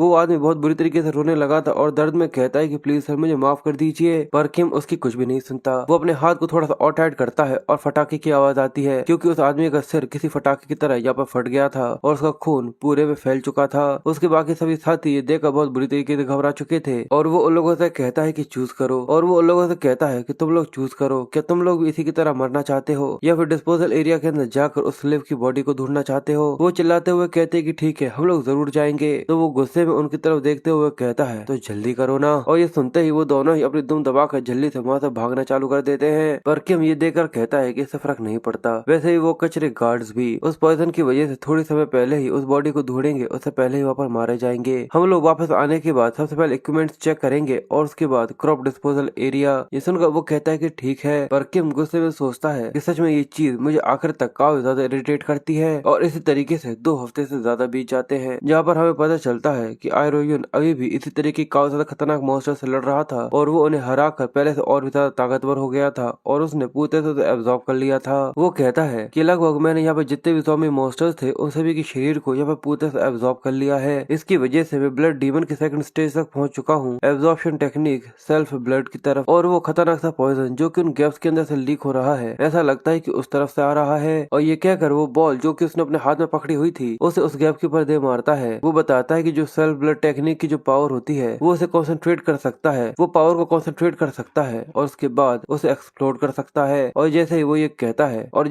कहता है वो बॉल जो कि वहाँ पर थी वो एक काफी ज्यादा बड़े बम की तरह फटाके में फट जाती है और धुएं के साथ यहाँ पर पूरे में पॉइजन हो गया था। वो कहता है कि जिस पॉइजन की रेजिस्टेंस है वो पहले से और भी ज्यादा ताकतवर हो चुकी है और वो कहता है कि जिस पॉइजन की रेजिस्टेंस है वो ब्लड एसेंस स्टेज से काफी ज्यादा स्ट्रॉन्गर है। अगर मैं अभी तक सेल्फ ब्लड स्टेज तक नहीं पहुंचा होता तो मेरी बॉडी कब की पिघल चुकी होती। ये चीज इतनी भी ज्यादा लंबी नहीं है पर मुझे लगता है कि ये चीज काफी होगी क्योंकि जो नेसेसरी प्रिपरेशन है वो पूरी तरह से कम्प्लीट है। और पहली वजह जिस वजह से मैं यहाँ पर आया हूँ वो तो यही है। और हमें बताया जाता है एक ट्रांसेंडेंट स्पीशी वो मॉन्स्टर है जो कि सबसे ज्यादा हाईएस्ट लेवल डेंजर रखते हैं, ऐसे टाइप के मॉन्स्टर्स जिनका सामना तुम कभी भी नहीं करना चाहोगे। और उनमें से एक ट्रांसेंडेंट स्पीशी है जो कि सभी नोवेल्स में काफी ज्यादा फेमस है। और हमें वहाँ पे एक काफी ज्यादा बड़ा स्केलेटन दिखता है और बताया जाता है कि ये एक ड्रैगन का है। कहा जाता है कि एक समय पर एक ड्रैगन गेट से एस्केप कर निकल गया था। द सर्पेंट ड्रैगन आर्गुलस एक डेड ड्रैगन जो कि काफी लंबे समय के बाद रिवाइव हो गया था और उसके अंदर गुस्सा ही गुस्सा भरा हुआ था। कई सारे प्लेयर्स ने अपनी जान जोखिम में डाली थी उसका सामना करते हुए और बहुत बुरी तरीके से उसे लड़ने के बाद आखिरकार वो जीत चुके थे और उन्होंने उसे हरा दिया था। और नेचुरली उस समय पर दुनिया काफी ज्यादा क्योस में चल रही थी और उस समय पर सभी लोगों का सबसे ज्यादा ध्यान जो खींच रहा था असल में वो उसका क्रॉप यानी उसकी लाश थी। उसका खून उस समय पर सबसे ज्यादा बेस्ट अल्केमिस्ट मटेरियल था और जो उसकी बोन्स थी उसे काफी ज्यादा यूनिक ग्रेड के वेपन्स बनाए जा सकते थे। पर जो उसकी बॉडी थी उसे काफी ज्यादा पॉइजन रेज और मैजिक निकल रहा था। यूजुअली अगर कोई भी उसकी लाश तक को अगर टच कर लेता तो उसकी बॉडी तुरंत ही वहाँ पर पिघल जाती और इसी वजह से एनहार टेक्निक को बनाया गया था जिससे वो इस क्रॉप डिस्पोजल एरिया के अंदर आ सके। और ये तो एक नेचुरल सी चीज थी जिससे वो इसको यहाँ पर प्योरीफाई कर सके और स्लेव उस पॉइजन को एब्जॉर्ब कर सके। और वो उसको देखते हुए कहता है कि वोल्केनो गिल्ड मैं तुम सभी को सच में नर्क का सामना करवाऊंगा, वो भी इस इंटरेस्ट के साथ जो कि तुम लोगों ने मेरे साथ किया था। और ये कहकर जैसे वो उसकी हड्डियों के ऊपर हाथ रखता है उसके ऊपर वो अपने ब्लड डीमन एब्जॉर्प्शन टेक्निक को इस्तेमाल करना चालू कर देता है। और हमें उसके मास्टर के साथ का एक सीन दिखाया जाता है जहाँ पर वोंग को उसने बताया था ड्रैगन के बारे में। तो वो कहता है कि हाँ मैंने सोचा है कि जैसे ही मैं एक बार वहाँ पर पहुंचूंगा तो मैं उसे एब्जॉर्ब कर लूंगा। वोंग कहता है कि बिल्कुल वो ड्रैगन जरूर तुम्हारी मदद कर सकता है तुम्हारी कई सारी पावर्स को रिकवर करने में, पर इस सब के अलावा सच में ये चीज तुम्हें काफी ज्यादा बुरी तरीके से दर्द देगी। और जैसा कि वोंग ने कहा था आयरोन के साथ बिल्कुल वैसा ही हो रहा था। जैसे जैसे वो उसे एब्जॉर्ब कर रहा था उसके शरीर के ऊपर काफी ज्यादा भयानक से निशान दिख रहे थे जिसकी वजह से उसे बहुत ज्यादा दर्द हो रहा था। वो कहता है कि मेरा दिमाग पूरी तरह से ब्लैंक हो चुका है, अगर मैंने मेरे मास्टर के साथ ट्रेनिंग नहीं करी होती तो अब तक तो शायद मैं बेहोश हो चुका होता। और ये पावर मेरा इंटरनल एनर्जी रैपिडली काफी ज्यादा बिल्ड हो रहा है इस ब्लड कैलकुलेशन की वजह से। और भले ही ये ड्रैगन की डेड बॉडी ही क्यों ना हो पर फिर भी जो इसकी पावर है वो काफी ज्यादा है। और जो उसका डेंटन होता है वो अचानक ही काफी ज्यादा भर जाता है जिसकी वजह से आयरन के मुंह से खून आना चालू हो गया था। वो कहता है कि ये काफी ज्यादा इंसेन है, जो मेरा ब्लड कैलकुलेशन है वो पहले पूरी तरह से फुल हो चुका है पर इस सबके बाद भी मैं अपनी एरर एनर्जी को कंप्रेस कर रहा हूँ अपने सेल्फ ब्लड टेक्निक से, क्योंकि अगर मैं यहाँ पर रुक जाता हूँ तो जो इंटरनल एनर्जी है वो बैकफायर होना चालू हो जाएगी और वो मुझे मार देगी। पर अगर मैं इसी तरीके से एब्जॉर्ब करता रहता हूँ तो मेरा शरीर यहाँ पर किसी फटाके की तरह फट जाएगा। इस परिणाम के बारे में मैं पहले ही सोच चुका था और ये एक फाइनल मेथड है जो कि मैं यहाँ पर इस्तेमाल कर रहा हूँ। इसके बाद हमें डीमन किंग के साथ उसका एक सीन दिखाते हैं जब उसने पूछा था कि अगर मैं सारी एनर्जी को एब्जॉर्ब ना कर पाऊँ तो ये काफी ज्यादा अच्छा क्वेश्चन होगा। वो बताते हैं कि गहनान के अंदर ड्रैगन्स भी काफी ज्यादा हाई रेल स्पीशीज होती हैं और जैसा तुमने कहा ये चीज सच में जैसा तुमने कहा ये एक ऑर्डिनरी इंसान की बॉडी के लिए सच में काफी ज्यादा मुश्किल हो सकता है कि वो सारी एनर्जी को एक्सेप्ट कर सके। पर जो इसका आंसर है वो काफी ज्यादा सिंपल है, तुम खुद एक ड्रैगन बन जाओ। ये सुनकर वो हैरान था और कहता है क्या ये चीज तो पूरे से नामुमकिन है। वो कहती है कि वाओ जरा तुम्हें देखो तो तुम कितने ज्यादा सरप्राइज हो रहे हो, सारा का सारा एसेंस लेने के बाद भी जो तुम्हारा गोल है वो ये है कि तुम्हें सारी पावर को अपने अंदर रिगेन करना है, वो भी केवल एक ही बार में। ड्रैगन तो बस एक कदम है जो कि तुम्हें पार करना है और प्रेजेंट टाइम में वो ऐसा ही करता है जिसकी वजह से अचानक ही उसकी अब आंखें भी चमकने चालू हो गई थी। वो कहता है कि जो बायोलॉजिकल इंफॉर्मेशन जो कि मैंने अपने मास्टर से सीखी थी इसकी वजह से मैं अपनी बॉडी को रिकंस्ट्रक्ट कर सकता हूँ और अंडरगो कर सकता हूँ किसी और दूसरी ट्रांसफॉर्मेशन के अंदर। इसी वजह से ऐसी कोई भी चीज नहीं है जिसको भी मैं इम्पॉसिबल कह सकता हूँ। और अब मैंने तो क्योस को भी ले लिया है जिसकी वजह से उसके अंदर से काफी ज्यादा एनर्जी निकलना चालू होती है जो कि काफी ज्यादा गोल्डन कलर की थी और वो इसकी वजह से दर्द में चिल्लाया जा रहा था। फिर हमें फिर से पास्ट की सीन में लेकर जाया जाता है जहाँ पर वोंग कहता है कि अपनी बॉडी को एक ड्रैगन के अंदर ट्रांसफॉर्म कर लेना ये तो सच में एक काफी ज्यादा अच्छा मेथड है। अगर तुम सिल्वर रेल्म के अंदर होते हो और तुम किसी ड्रैगन की बॉडी को पोजेस कर लेते हो तो उसे कहते हैं, और हमें दिखता है कि उसने पूरी ड्रैगन की बॉडी को एब्जॉर्ब कर लिया था और अचानक ही जो ड्रैगन था वो पूरे से खाक के अंदर बदल जाता है। अब उसके अंदर ड्रैगन की एनर्जी आ गई थी और उसकी आंखें बिल्कुल ड्रैगन की तरह चमकने लगी थी और अब उसकी बॉडी पहले से पूरी तरह से ट्रांसफॉर्म हो चुकी थी और हमें बताया जाता है कि उसे कहते हैं ड्रैगन बोन बॉडी। और अब आयरोयुन की बॉडी सच में पहले से काफी ज्यादा मस्कुलर और काफी ज्यादा पावरफुल हो चुकी थी और अब उसकी आंखें गोल्डन चमक रही थी जो कि बिल्कुल किसी ड्रैगन की तरह दिखती हैं। दूसरी तरफ किन ये देखकर बहुत ज्यादा हैरान था। वो अपने मन में कहता है कि आखिर आखिर आखिर ये ऐसे कैसे हो सकता है, आखिर जितनी भी लाश है और जितना भी पॉइजन था आखिर वो अचानक ही कहाँ चला गया। ये तो एक ऐसी चीज है जो कि कोई गार्डियन लेवल माने यूजर भी हो वो भी ऐसा नहीं कर सकता, तो आखिर असल में यहाँ पर हुआ क्या होगा। और यही सब सोचकर वो काफी ज्यादा पसीना पसीना हो गया था और तभी उसके दिमाग में आता है और वो कहता है कि रुको, आखिर उस ड्रैगन की बॉडी के साथ भी क्या हुआ होगा। और किम अपने साथी से कहता है कि जल्दी से जाकर गिल्ड को रिपोर्ट करो कि जितना भी पॉइजन और जितनी भी लाशें थी वो डिस्पोजल एरिया के अंदर से गायब हो चुकी हैं। वो कहता है कि ठीक है और तुरंत ही वहाँ से भागते हुए निकल जाता है और अचानक ही उसके सामने कुछ ब्लैक जैसी डॉट आ जाता है जो देखकर वो काफी ज्यादा कंफ्यूज था और वो उसे जल्दी से जान बचाने के लिए पीछे की तरफ जंप कर जाता है क्योंकि उसके अंदर एक अजीब तरीके का सक्शन पैदा हो जाता है जो कि उसे अपने तक खींच रहा था। और फिर वो एक काफी तेज लाइट के साथ फटता है जो देखकर वो काफी हैरान हो गया था और यहाँ पर उस तेज लाइट के साथ उसके शरीर के भी चीथड़े उड़ जाते हैं और वो खत्म हो जाता है। सभी लोग इस तेज लाइट को देखकर काफी हैरान थे और जैसे ही वो पीछे की तरफ देखते हैं तो वहाँ पर एक काफी ज्यादा बड़ा धमाका हुआ था। पर किम अपने सामने एक आदमी को लेकर अपने हाथ से पकड़ लेता है जिसकी वजह से वो आदमी तो यहाँ पर मारा गया था पर वो यहाँ पर बच चुका था। वो सोचता है कि ये सच में काफी ज्यादा खतरनाक था ये एक्सप्लोजन, अगर ये चीज थोड़ी बार और हुई तो ये सारा का सारा क्रॉप डिस्पोजल एरिया पूरी तरह से तबाह हो जाएगा। आयरोयुन उससे कहता है कि तुम वोल्केनो गिल्ड के इंजीनियरिंग यूनिट के कमांडर बन चुके हो पर अभी भी तुम बिल्कुल वैसे ही हो, दूसरों के पीछे छुप जाते हो डर की वजह से। क्यों मैंने सही कहा ना, धोखेबाज किम शिन होंग। और आयरोयुन सच में काफी ज्यादा खतरनाक लग रहा था। किम उसे पहचान लेता है और कहता है क्या आयरोयुन, आखिर तुम सच में अभी तक जिंदा कैसे हो, क्या तुम सच में आयरोयुन हो। वो कहता है कि ये तो काफी ज्यादा बड़ी डिसअपॉइंटमेंट है कि तुम मुझे पहचान नहीं पा रहे क्योंकि मैं थोड़ा सा पहले से बदल चुका हूँ, या फिर ऐसा है कि तुम मुझे पहचानना ही नहीं चाहते। मैंने सुना था कि तुमने मुझे यहाँ पर बेचकर तुम रेड लीडर बन गए और उसके बाद पर ऐसा लगता है कि तुम तो पहले से और भी ज्यादा डरपोक हो चुके हो। ये सुनकर किम को बहुत ज्यादा गुस्सा आता है जिसकी वजह से उसके चेहरे का रंग पहले से काफी ज्यादा बदल गया था। वो पूरी तरह से लाल टमाटर बन जाता है और चिल्लाते हुए कहता है कि अपनी बकवास करना बंद करो और उस लाश को एक ही बार में तबाह कर देता है। और वो अपने साथियों से कहता है कि ब्लैक हॉग जल्दी से इसे तुरंत यहाँ पर जान से मार डालो और तेजी से जितने भी निंजास होते हैं वो सभी उसकी तरफ बढ़ना यानी आयरन की तरफ बढ़ना चालू कर देते हैं। और हमें ब्लैक हॉग के बारे में बताया जाता है कि असल में ये एक पर्सनल एस्कॉर्ट असाइन टीम है जो कि किसी भी रेड लीडर को दी जाती है और जो इनका स्किल लेवल होता है वो यूजुअली लेवल 90 से भी ज्यादा के प्लेयर्स के स्टैंड बाय होता है। यानी अगर रैंकर्स के बारे में बात की जाए तो ये सभी एक्सपर्ट लेवल के हैं। और जैसे ही वो सभी आयोन की तरफ बढ़ रहे थे आयरोयुन और जैसे जैसे वो आयरोयुन की तरफ बढ़ रहे थे अचानक ही वो गायब होना चालू हो गए थे। ये देखकर वो कहता है कि ये स्ट्रेल्थ है, ये तो ट्रेडमार्क टेक्निक है ब्लैक हॉक की क्योंकि उन्हें एसेसिन की तरह ट्रेन किया जाता है। और हमें दिखता है कि वो उसकी परछाई के अंदर से निकल रहा था और वो कहता है कि बिल्कुल इनविजिबल हो जाना सच में काफी ज्यादा खतरनाक होता है। और जैसे ही वो पीछे से निकलकर अपनी लाल आंखों के साथ आयरोयुन को यहाँ पर मारने ही वाला था अचानक ही वो उस फिर से ब्लैक बॉल को लेकर उसकी तरफ फेंक देता है जैसे कि उसे काफी अच्छे तरीके से पता था कि आखिर वो कहाँ से आ रहा है। और वो कहता है पर ये चीज केवल उस ऑर्डिनरी पर्सन के लिए हो सकती है जो कि इस चीज को सेंस नहीं कर सकता जिसे तुम्हारी इंटरनल एनर्जी कहते हैं। और उसके छोटे से अटैक की वजह से वो आदमी बड़े ही आराम से यहाँ पर मारा गया था।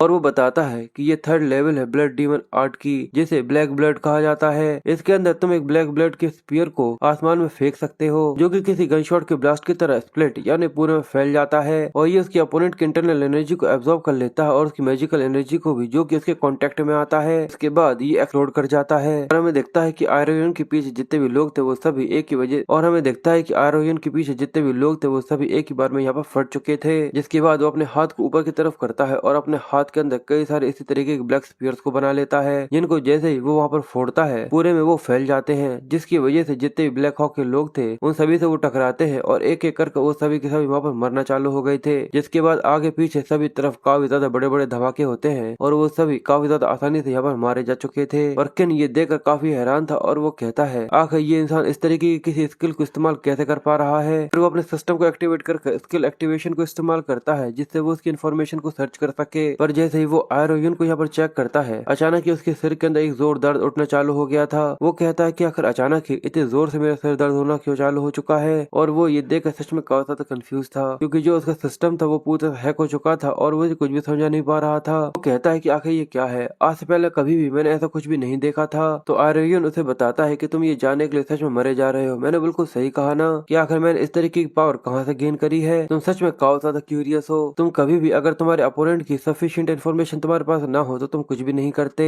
ये तो सच में काफी ज्यादा टिपिकल्ट है, वो भी एक गिल्ड के मेन टैंक के लिए। और ये सुनकर किम को सच में काफी ज्यादा गुस्सा आ रहा था, पर वो उसके सामने कुछ भी नहीं कह पा रहा था। वो उससे कहता है कि तुम सच में काफी ज्यादा कॉन्फिडेंट लग रहे हो, पर मैं बिल्कुल भी वो किम नहीं हूँ जिसको तुम पहले जाना करते थे। अब मैं एक डार्क हूँ, अब मैं हासन गिल्ड का रेड लीडर हूँ। और ये कहकर वो अपनी तलवार को निकाल कर आयरोयुन के सामने रख देता है। और वो आगे आयरोयुन से कहता है कि तुम हमेशा से बिल्कुल ऐसे रहे हो, तुम्हें ऐसा लगता है कि तुम सबसे ज्यादा सुपीरियर हो और ऐसा प्रिटेंड करते हो कि तुम जैसा कोई भी नहीं है और तुम हमेशा ही सही कहते हो। तो चलो देखते हैं क्या तुम बिल्कुल पहले ही की तरह एक्ट कर पाते हो या फिर नहीं। तुम बिना अपने टीममेट्स की केयर करे ही यहाँ पर रश करना चालू कर देते हो। अब चलो आगे बढ़ो और जितनी चाहे तबाही मचाना चाहो उतनी ज्यादा तबाही मचाओ। तो वो बड़े आराम से उससे कहता है कि बिल्कुल मैं ऐसा ही यहाँ पर प्लान करने के बारे में सोच रहा हूँ। और ये कहकर वो फिर से अपने ब्लैक ब्लड से यहाँ पर स्पीयर बना लेता है। और जैसे ही वो उसे उसकी तरफ छोड़ता है, किन अपनी तलवार के साथ उसे ब्लॉक करने की कोशिश कर रहा था, जिसमें उसे काफी ज्यादा तकलीफ हो रही थी। फिर जैसे ही वो वहाँ पर काफी ज्यादा बड़े धमाके की तरफ हटता है, जिसकी वजह से किम सरकते हुए काफी ज्यादा दूर आ गया था। पर जैसे ही वो अपने आप को संभालता है, उसी के पीछे आयरोयुन आ गया था और वो फिर से स्पीयर बनाते हुए कहता है कि तुम अपने आप को रेड लीडर कहते हो, पर तुम पहले से बिल्कुल भी कोई खास नहीं बदले हो।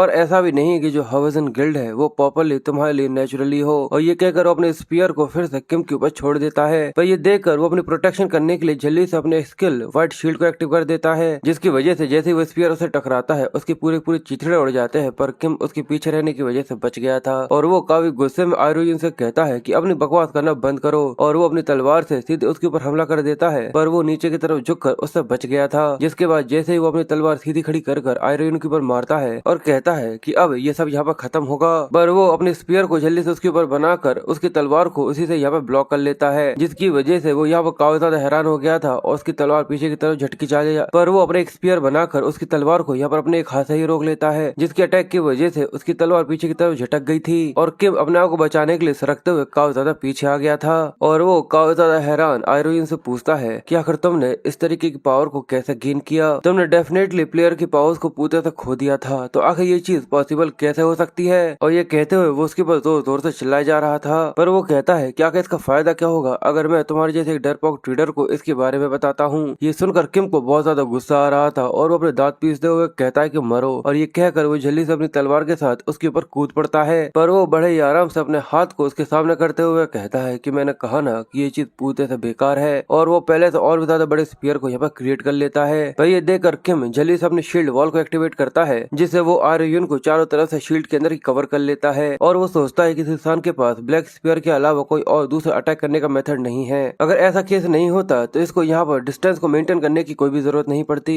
अगर मैं इसको यहाँ से भागने से रोक देता हूँ और उसके स्पीयर्स को भी रोक देता हूँ मेरी शील्ड से, तो ये यहाँ पर कुछ भी नहीं कर पाएगा। और ये कहकर वो सभी शील्ड्स के बीच में अपनी तलवार को यहाँ पर फंसा देता है, जिसके बाद वो अपनी स्किल वेपन नाइट को इस्तेमाल करता है, जिसकी वजह से जो उसकी तलवार होती है उसके अंदर से एक ऐसी एनर्जी निकल कर आती है जो कि पूरी शील्ड के अंदर जाकर कवर हो गई थी। और उसकी जो तलवार थी वो भी यहाँ पे पूरी तरह से गायब होने लगी थी। जिसके बाद एक काफी ज्यादा बड़ा धमाका होता है, जिसकी वजह से सारी शील्ड पूरी तरह चकनाचूर हो गई थी और एक काफी ज्यादा बड़ा धमाका हुआ था। और साथ ही उसकी तलवार भी यहाँ पर तबाह हो जाती है। इसकी वजह से वो काफी ज्यादा थक गया था, क्योंकि उसके अंदर उसने काफी ज्यादा एनर्जी को पुट किया था। और वो कहता है यहाँ तक अगर कोई टॉप रैंकर भी होगा तो वो इस चीज को इतनी आसानी से सर्वाइव नहीं कर सकता। आखिरकार अब तो मारे जा चुके हो पर तभी वो ये देखकर काफी ज्यादा हैरान हो जाता है और काफी ज्यादा हक्का बक्का रह गया था, क्योंकि जो आयरोयुन था उसके ऊपर एक खरोच तक नहीं आई थी। वो तो बड़े आराम से वहाँ पर खड़ा हुआ था, यहाँ तक उसके बाल तक नहीं जले थे। किम बहुत ज्यादा हैरान था और वो चिल्लाते हुए कहता है कि आखिर ऐसा कैसे हो सकता है। पर तभी वो उससे कहता है कि तुम काफी ज्यादा लेट हो चुके हो।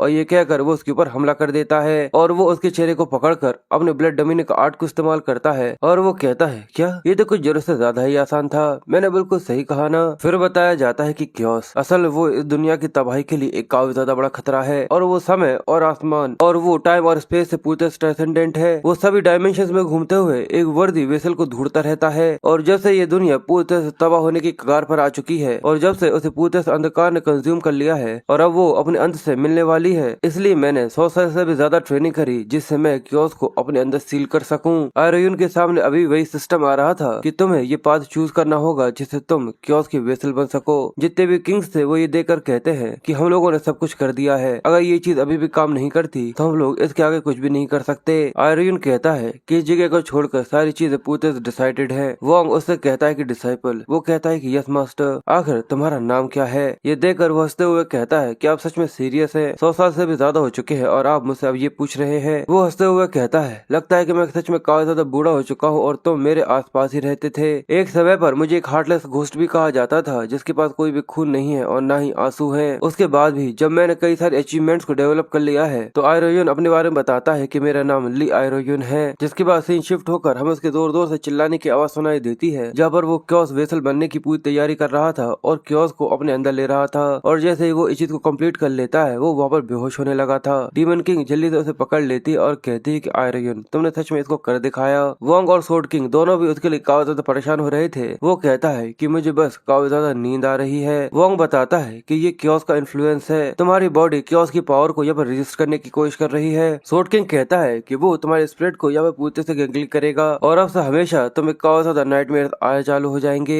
और अगर तुम एक बार भी नाइटमेयर्स के अंदर गिर जाते हो तो क्योस फिर से एक और बार अवेकन हो जाएगा। वो कहता है कि मैं सारी चीजों को एक्सेप्ट कर चुका हूँ, इसी वजह से सभी लोग इस चीज के बारे में सुन रहे थे और वो थोड़ा सा हिचकिचाते हुए उन लोगों से कहता है कि इसलिए तुम लोगों को मुझे यहाँ पर जान से मार डालना होगा, कि इसलिए तुम लोगों को मुझे यहाँ पर जान से मारना होगा। ये सुनकर तीनों की तीनों किंग काफी ज्यादा हैरान हो जाते हैं। वोंग कहता है कि तुम इसके बारे में शुरुआत से ही जानते थे। तो वो कहता है कि आपको क्या लगता है कि आखिर मैं कौन का डिसाइपल हूँ, कि क्योस को एक बॉडी के अंदर सील करना है और इसे पूरी तरह से खत्म कर देना है, क्योस को पूरी तरह से तबाह कर देना, कि ये आपका गोल नहीं था मास्टर। सोर्ड मास्टर कहता है कि अगर तुम्हें इसके बारे में पता था तो आखिर तुम इतने लंबे समय से हम लोगों के साथ कोऑपरेट क्यों कर रहे थे। वो बताता है कि सभी लोगों ने मुझे धोखा दिया और मेरे पास पीछे रहने के लिए कुछ भी नहीं बचा था, इसी वजह से मैं आगे आकर किसी के ऊपर भी बिल्कुल भी भरोसा नहीं करता। पर आपके साथ मास्टर मुझे सभी लोगों के लिए काफी ज्यादा ऐसा महसूस होता है जैसे कि आप सभी के लिए काफी ज्यादा खुश है, जिस चीज को मैं काफी लंबे समय पहले ही पूरे तक खो चुका था। मैंने आप लोगों के साथ काफी ज्यादा ऐसा एक्सपीरियंस मैंने आप लोगों के साथ ऐसी कई सारी चीजों को एक्सपीरियंस किया है मैंने आप लोगों के साथ ऐसी कई सारी चीजों को एक्सपीरियंस किया है जिसके बारे में मैंने कभी भी नहीं सोचा था, इसलिए बदला अब मेरे लिए जरा सा ही मैटर नहीं करता।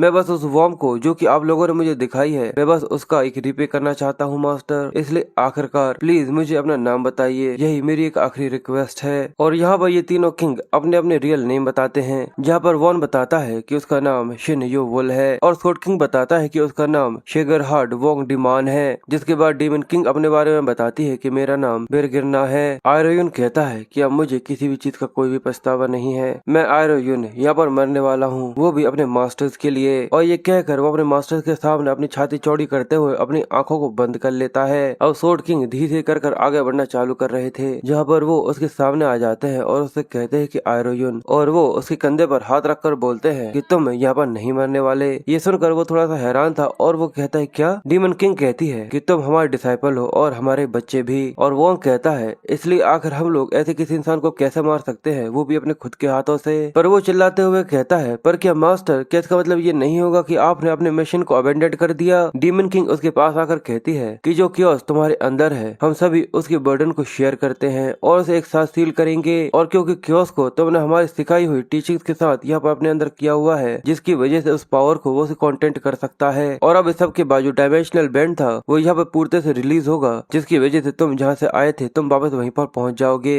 आयरन पूछता है पर मास्टर आपका क्या होगा? सोर्ड किंग उसे बताते हैं कि हम इस दुनिया की किसी गहराई के अंदर कहीं पर सील रहेंगे। और वो तीनों ही फिर धक्का देते हुए आयरन से कहते हैं कि अब तुम्हें जाना होगा। और जैसे ही वो वहाँ से जाने लग जाता है वो जोर से चिल्लाता है मास्टर, पर जैसे ही वो ये कहता है वो लोग कहते हैं कि जाओ, और वो धीरे धीरे कर उस ब्लैक से स्पेस के अंदर गिरना चालू हो गया था। और वो आगे कहते हैं और कभी भी हम लोगों को देखने के लिए वापस मत आना। और वो अपने सामने की तबाही देखते हुए फिर से अपने प्रेजेंट टाइम में आ जाता है और सोचता है कि मैं तो बस इस चीज के लिए काफी ज्यादा क्यूरियस हूँ कि आखिर कितनी ज्यादा पावर्स है जो कि मैंने अपने मास्टर से सीखी है, और मैं इस चीज को सेंस कर सकता हूँ कि ये कितनी ज्यादा ग्रेटनेस है। उस इंसान को देखकर जो कि एक समय पर काफी ज्यादा हाई रैंकिंग के काफी ज्यादा करीब था, उन्हें देखकर जो कि एक समय पर हाई रैंकिंग के काफी ज्यादा करीब थे, और मैं तो बस यही सोच रहा हूँ कि आखिर ये किसके खिलाफ कितनी ज्यादा कमाल की हो सकती है, मेरे मास्टर्स के नहीं बल्कि इंसानों के खिलाफ। और ये कहकर हमें उसके सामने का सीन दिखाते हैं जहाँ पर वो किम को अभी तक अपने हाथों में पकड़ा हुआ था और उसकी कंडीशन धीरे धीरे कर और भी ज्यादा खराब होती जा रही थी। और वो कहता है पर ये तो कुछ जरूर से ज्यादा ही आसान था। वो कहता है कि किम मुझे ऐसा लगता है कि कोई हाई रैंक का नहीं था, पर फिर भी जो उसकी लेवल होगी लगभग 1 150 के तो आसपास या फिर उससे ऊपर होगी। और अगर मैं एडिशनल पावर्स ले लेता हूँ ब्लड डीमन आर्ट के अलावा भी, तो मैं कभी भी नहीं हारूंगा। यहाँ तक जो वोल्केनो गिल्ड का लीडर है वो भी मुझे नहीं हरा सकता। और यहाँ तक जो हाईएस्ट रैंकिंग के एक्सपर्ट्स हैं जो कि सिल्वर फैक्शन के हैं, और उसके भी आगे जो ईदर हार्ट के हैं, और फिर गहनानान, यहाँ तक जो अपेक्स ऑफ दिस वर्ल्ड है यानी वन हैंड, जो कि इस समय पर दुनिया के सबसे ज्यादा ताकतवर 5 लोग हैं। और वो आगे कहता है कि वो बदला जो कि 100 सालों से मैं लेने के बारे में सोच रहा था, अब वो समय आ चुका है जहाँ पर इसके बारे में सोचकर मुझे कोई खास महसूस नहीं हो रहा। किम उसे आवाज देता है और उससे कहता है कि प्लीज मुझे छोड़ दो, मेरे पास कोई और चॉइस नहीं थी पर तुम्हें धोखा देने के। ये सुनकर वो कहता है कि कोई और चॉइस नहीं थी, तो वो कहता है अगर ऐसा नहीं किया जाता तो हम सभी के सभी वहाँ पर मारे जाते। वो कहता है कि अगर हमने ऐसा नहीं किया होता तो हम सभी के सभी मारे जाते। बाकी सभी को बचाने के लिए और खुद को बचाने के लिए मेरे पास कोई और चॉइस नहीं थी। आर्यन कहता है कि तुमने ये मुझे बचाने के लिए किया था, तुम वोल्केनो गिल्ड के अंदर एक रेड लीडर बन गए और मैं यहाँ पर हर दिन ही काफी ज्यादा नर्क का सामना किया करता था। क्या ये सच में तुमने मेरे लिए किया था? और ये कहकर वो काफी ज्यादा गुस्से में अपने ब्लैक स्पीयर को बनाकर उसकी तरफ छोड़ते हुए कहता है, और ये कहकर वो काफी गुस्से में अपने ब्लैक स्पीयर को बनाकर उसके ऊपर छोड़ने वाला था। ये देखकर किम रोते हुए कहता है, बाकी सभी लोग, मैं तुम्हें ये बताऊंगा कि आखिर बाकी सभी लोग कहाँ पर हैं। ये सुनकर वो एक सेकंड के लिए रुक गया था और वो आगे कहता है कि मैं तुम्हारा बदला लेने में तुम्हारी मदद करूंगा, इसलिए प्लीज प्लीज मेरी जान बख्श दो। आर्यन कहता है कि एक बार तुमने पहले मुझे धोखा दिया था और अब तुम यहाँ पर दूसरों को धोखा देने के बारे में बात कर रहे हो। ये कहकर वो स्पीयर को उसके मुंह के अंदर भर देता है और वो आगे कहता है कि जब तुम मरोगे तो दूसरे इस चीज को जरूर सुनेंगे, इसलिए आगे बढ़ो और उन सभी को वेट करना नर्क में। किम, जल्दी ही वो सभी भी तुम्हें ज्वाइन करेंगे। और ये कहकर वो अपने स्पीयर को जैसे वहाँ पर ब्लास्ट करता है, उसका पूरा पूरा शरीर खून की छींटों के साथ पूरे में ब्लास्ट हो जाता है और उसे एक सच में काफी ज्यादा दर्दनाक मौत मिली थी। जिसके बाद अब किम वहाँ से बाहर आ रहा था, जहाँ पर वहाँ पर खड़े हुए जितने भी स्लेव्स थे वो सभी उसको देख रहे थे। किम बड़े आराम से उन चेन्स को तोड़ देता है। वो स्लेव्स और गार्ड्स जो कि बॉडी डिस्पोजल साइट के बाहर काम करते हैं वो इस चीज को काफी अच्छी तरीके से समझते हैं। वो इंसान जो कि इन चेन्स को तोड़ेगा वो अब इससे बाहर निकला हुआ होगा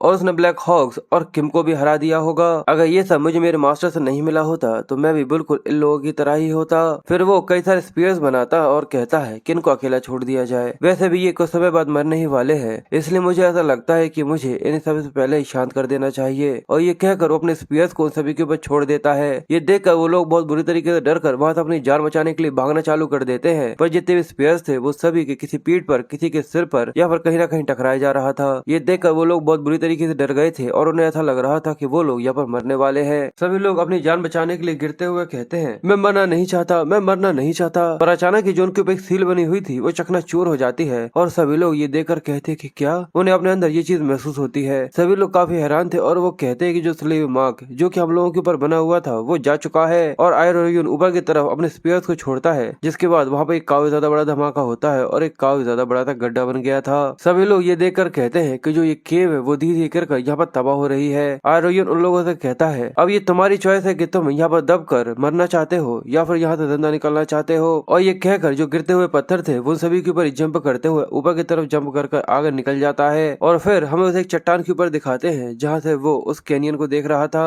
और वो कहता है कि जब पहली बार मैं अपने मास्टर से मिला था उस समय मैं इस दुनिया को तबाह करने के अलावा कुछ और नहीं चाहता था, पर उनके सेक्रीफाइस को विटनेस करने के बाद अब आखिरकार मुझे समझ में आ चुका है कि आखिर मुझे क्या चाहिए। ये दुनिया पूरी तरह से क्यों से भरी हुई है। और ये कहकर वो वहाँ से जाते हुए आगे बोलता है, मैं उस सभी को अपने अंदर ले लूंगा और उसे अपना बना लूंगा। और ये कहते हुए उसकी आंखें काफी ज्यादा तेज चमक रही थी, जिसमें वो सच में काफी ज्यादा खतरनाक लग रहा था। जिसके बाद सीन शिफ्ट होकर हमें रात का सीन दिखाया जाता है कि उसी कैनियन के तबाह हो जाने के बाद जितने भी लोग वहाँ पर मर चुके थे उन सभी की लाशों को, अब सीन शिफ्ट होकर हमें रात का सीन दिखाया जाता है कि उसी कैनियन के अंदर जितने भी लोग वहाँ पर मर चुके थे उन सभी की लाशों को निकाला जा रहा था। और वहाँ पर ये सब देख कर एक आदमी कहता है कि सच में ये काफी ज्यादा रिडिकुलस है, मैंने वो रिपोर्ट देखी थी, मैंने उस रिपोर्ट के बारे में सुना था, पर मुझे सच में ऐसा नहीं लगा था कि वो सब सच हो सकता है। और हमें इस आदमी के बारे में बताया जाता है कि इसका नाम चिन योंग इन वो है और ये रेड प्लम रेड का लीडर है जो कि वोल्केनो गिल्ड से है। और वो किम की लाश को देखते हुए कहता है, एक ऐसे इंसान को रेड लीडर की पोजीशन देना जो कि एक भिखारी हो और उसे काफी अच्छी तरीके से पता हो कि वोल्केनो गिल्ड को किस तरीके से एक मैच के अंदर डाला जा सकता है। और वो उसके साइड में खड़े हुए आदमी से पूछता है कि आखिर जितने स्लेव्स को पकड़ा गया था उनके इंटरोगेशन के वक्त, और वो उसके साइड में खड़े हुए आदमी से पूछता है कि जितने स्लेव्स को पकड़ा गया था आखिर उनसे इंटरोगेशन कर क्या प्राप्त हुआ। वो बताता है कि उन लोगों को कुछ भी याद नहीं है कि आखिर यहाँ पर क्या हुआ था। ऐसा लगता है कि किसी ने उनकी मेमोरीज के साथ इंटरफेयर किया है और उन सभी की मेमोरीज को इरेज कर दिया है। चियोंग कहता है कि सबके बाद भी कि जो उनका स्लेव मार्क था उसे रिमूव कर दिया गया है, पर फिर भी वो कहीं पर नहीं जा पाए। वो कहता है कि यहाँ पर एक मैजिकल सर्कल बना हुआ था जिसकी वजह से एक आदमी के यहाँ पर ट्रैक्स बने हुए हैं। जियोंग सोचता है कि वो आदमी जरूर एक मास्टर लेवल का आदमी होगा, इसलिए वो कहता है क्या किसी और के ट्रैक मिले, पर उसका आदमी बताता है कि नहीं। वो आदमी कहता है कि नहीं, ना ही कोई मार्शल आर्टिस्ट और ना ही कोई प्लेयर जिसके हमें निशान मिले हो। ऐसा लगता है कि ये इन हार्ट के मैजिशियंस का काम है या फिर गहनान की डीमंस का। वो कहता है कि इस चीज की काफी ज्यादा पॉसिबिलिटी है कि जो गहनान थे वो सच में इसके पीछे हो सकते हैं, क्योंकि जो उनका ट्रू पर्पस है। और वो आगे कुछ बोल पाता उससे पहले एक आदमी वहाँ पर आते हुए उससे कहता है कि रेड लीडर की जो वो लाश, वो जो ड्रैगन की लाश थी, वो यहाँ से पूरी तरह डिसअपियर हो चुकी है। और ये देखकर वो सोचता है कि जैसा कि उम्मीद थी ये गहनान का काम है, क्योंकि उनके पास ऐसे कई सारे तरीके हैं कि वो उसे बिना प्योरीफाई किए भी इस्तेमाल कर सकते हैं। और वो अपने साथियों से कहता है कि हेडक्वार्टर से जाकर कांटेक्ट करो और उन लोगों से कहो कि गहनान की जितनी भी एक्टिविटीज है उन सभी को इंटरोगेट करें, वो भी इस पूरे साल की और पिछले महीने की। ये सुनकर वो कहता है कि ठीक है और तुरंत ही गायब हो जाता है। और साथ ही चियोंग अपने आदमी से पूछता है कि आखिर ये कचरा यहाँ पर क्या करने के लिए आया था, वो यहाँ पर क्यों के बारे में बात कर रहा था। तो वो उसे बताता है, वो कहता है कि वो यहाँ पर एक स्लेव की डेथ को कंफर्म करने के लिए आया था जिसका नाम आयरोयुन है। ये सुनकर वो हैरान था और वो कहता है क्या ली आयरोयुन। चियोंग ये सुनकर कहता है और वो सोचता है कि अगर वो आयरोयुन होता तो अभी तक वो एक हाई रैंकर बन जाता। अगर इसने उसे धोखा नहीं दिया होता तो उसका नाम अभी तक काफी ज्यादा अच्छी तरीके से लोगों के बीच में प्रचलित होता। इसलिए वो उससे कहता है कि आखिर आयरोयुन की लाश का क्या हुआ। तो वो बताता है कि वैसे एक महीने पहले जब जो स्लेव मार्क ब्रोकन हुए थे तब वो अब इसके अंदर एंटर कर गया था। ये सुनकर वो कहता है इसका मतलब तो वो मारा जा चुका होगा और जो उसकी बॉडी है वो बिल्कुल भी काम की नहीं होगी, क्योंकि वो पॉइजन की वजह से पूरी तरह खत्म हो गया होगा। और इस सब के बारे में सोचते हुए वो कहता है कि ठीक है अब यहाँ से सारी सारी चीजें पैक करो और हम लोग यहाँ से जा रहे हैं, क्योंकि हमें यहाँ पर जितने भी स्ट्रगलर्स बचे हुए हैं उन सभी का शिकार करना है। और ये कहते हुए वो सच में काफी ज्यादा गुस्से में उसकी आंखें चमकना चालू हो गई थी। जिसके बाद सीन शिफ्ट होता है और हमें सियोल का सीन दिखाया जाता है जहाँ पर एक बार के अंदर आयरोयुन आया हुआ था। यहाँ पर सभी लोग इसी के बारे में बात कर रहे थे कि जो वोल्केनो गिल्ड है उसकी क्रॉप डिस्पोजल साइट के ऊपर हमला हुआ है। दूसरा आदमी कहता है क्या क्या सच में कोई इतना ज्यादा ही पागल हो सकता है कि ऐसी किसी जगह पर हमला कर सके। तो वो कहते हैं कि रूमर्स ऐसे फैले हुए हैं कि ये सारा का सारा गहनान का किया हुआ है। देखकर लगता है जैसे कि वो उस ड्रैगन की लाश के पीछे पड़े हुए थे। सच में इस चीज का बिल्कुल भी अंत नहीं है और सच में देखकर ऐसा लगता है कि इसकी वजह से उन लोगों ने वोल्केनो गिल्ड के साथ एक काफी ज्यादा बड़ा मैस क्रिएट कर दिया है। आयरोयुन उन सभी की बातें सुन रहा था और वो कहता है कि यहाँ पर सभी के सभी वोल्केनो गिल्ड के बारे में ही बात कर रहे हैं, पर वेल वो कोरिया की 3 सबसे ज्यादा ग्रेटेस्ट गिल्ड में से एक है जिसके ऊपर हमला हुआ है। तो इस चीज में कोई भी सरप्राइज नहीं है और जल्दी ही मैं उन सभी को पूरी तरह खत्म कर दूंगा, बस तुम्हें थोड़ा सा और लंबा वेट करना होगा। पर सबसे पहले मुझे मास्टर वैंग के फैक्शन को ढूंढना होगा, वही सबसे ज्यादा मोस्ट इफेक्टिव वे हो सकता है जिससे मैं और भी ज्यादा ताकतवर हो सकूं। और मेरे जैसे इंसान जिसके पास कोई भी ऑफिशियल स्टेटस नहीं है वो जगह सच में काफी ज्यादा अच्छा ऑप्शन हो सकता है जहाँ पर मैं इंसानों को रिक्रूट कर सकता हूँ। और ये सब सोचते हुए वो वेटर के पास आ जाता है जो कि उसका स्वागत करता है और वो उससे कहता है कि मुझे क्वाजी मिल्क चाहिए जिसके अंदर तुम दूध को रहने देना, वो काफी ज्यादा स्ट्रॉन्ग होना चाहिए और बस उसके अंदर बर्फ होनी चाहिए। ये सुनकर जो मैनेजर था उसकी नजर इसके ऊपर आ जाती है और वो आदमी कहता है क्या तुम यहाँ पर क्वाजी मिल्क चाहते हो, वो भी बिना मिल्क के साथ, ये तो पर रेसिपी ही नहीं है। पर तभी उसके पीछे से मैनेजर उसके कंधे पर हाथ रखकर उससे कहता है कि इसे मैं संभाल लूंगा, तुम जाकर स्टोरेज रूम के अंदर इन्वेंट्री को ऑर्गेनाइज करो। ये सुनकर वो कहता है कि ठीक है और वो अंदर चला जाता है। ये देखने के बाद मैनेजर थोड़ी सी तिरछी निगाहों के साथ उसकी तरफ देखते हुए कहता है आखिर वो किस समय पर इस तरीके की किसी एंशिएंट कोड का इस्तेमाल किया करते थे, क्या सच में ये इंसान किसी तरीके की गेट से 5 साल के बाद निकलकर वापस आया है। वो मुस्कुराते हुए कहता है कि उससे भी ज्यादा, ऐसा लगता है कि 100 साल से भी ज्यादा हो चुके हैं। ये सुनकर वो कहता है क्या तुम किसी तरीके की डीमन हो। वो कहता है कि मैं कोई डीमन नहीं, इस चीज से कोई भी फर्क नहीं पड़ता और ये जगह सच में हमेशा से बिल्कुल ऐसी ही रहती है। ये सुनकर वो मैनेजर कहता है कि बिल्कुल, पर आखिर तुम्हें क्या चाहिए। और हमें इसके बारे में ऑफिशियली बताया जाता है कि ये ब्लैक मार्केट जो कि सियोल ब्रांच है उसका हेड है और उसका नाम जैक है और इसका नाम जेंग है। आयरोयुन उससे कहता है कि मैं एक तरीके की जॉब देख रहा हूँ। जेंग कहता है कि ये कोई स्पेसिफिक तरीके की है। वो कहता है कि किसी भी तरीके की जॉब चलेगी, पर इस चीज को मेक श्योर करना कि जो लोकेशन हो वो एक डी रैंक की हो या फिर उससे भी काफी ज्यादा हायर हो। ये सुनकर जेंग चाबी घुमाते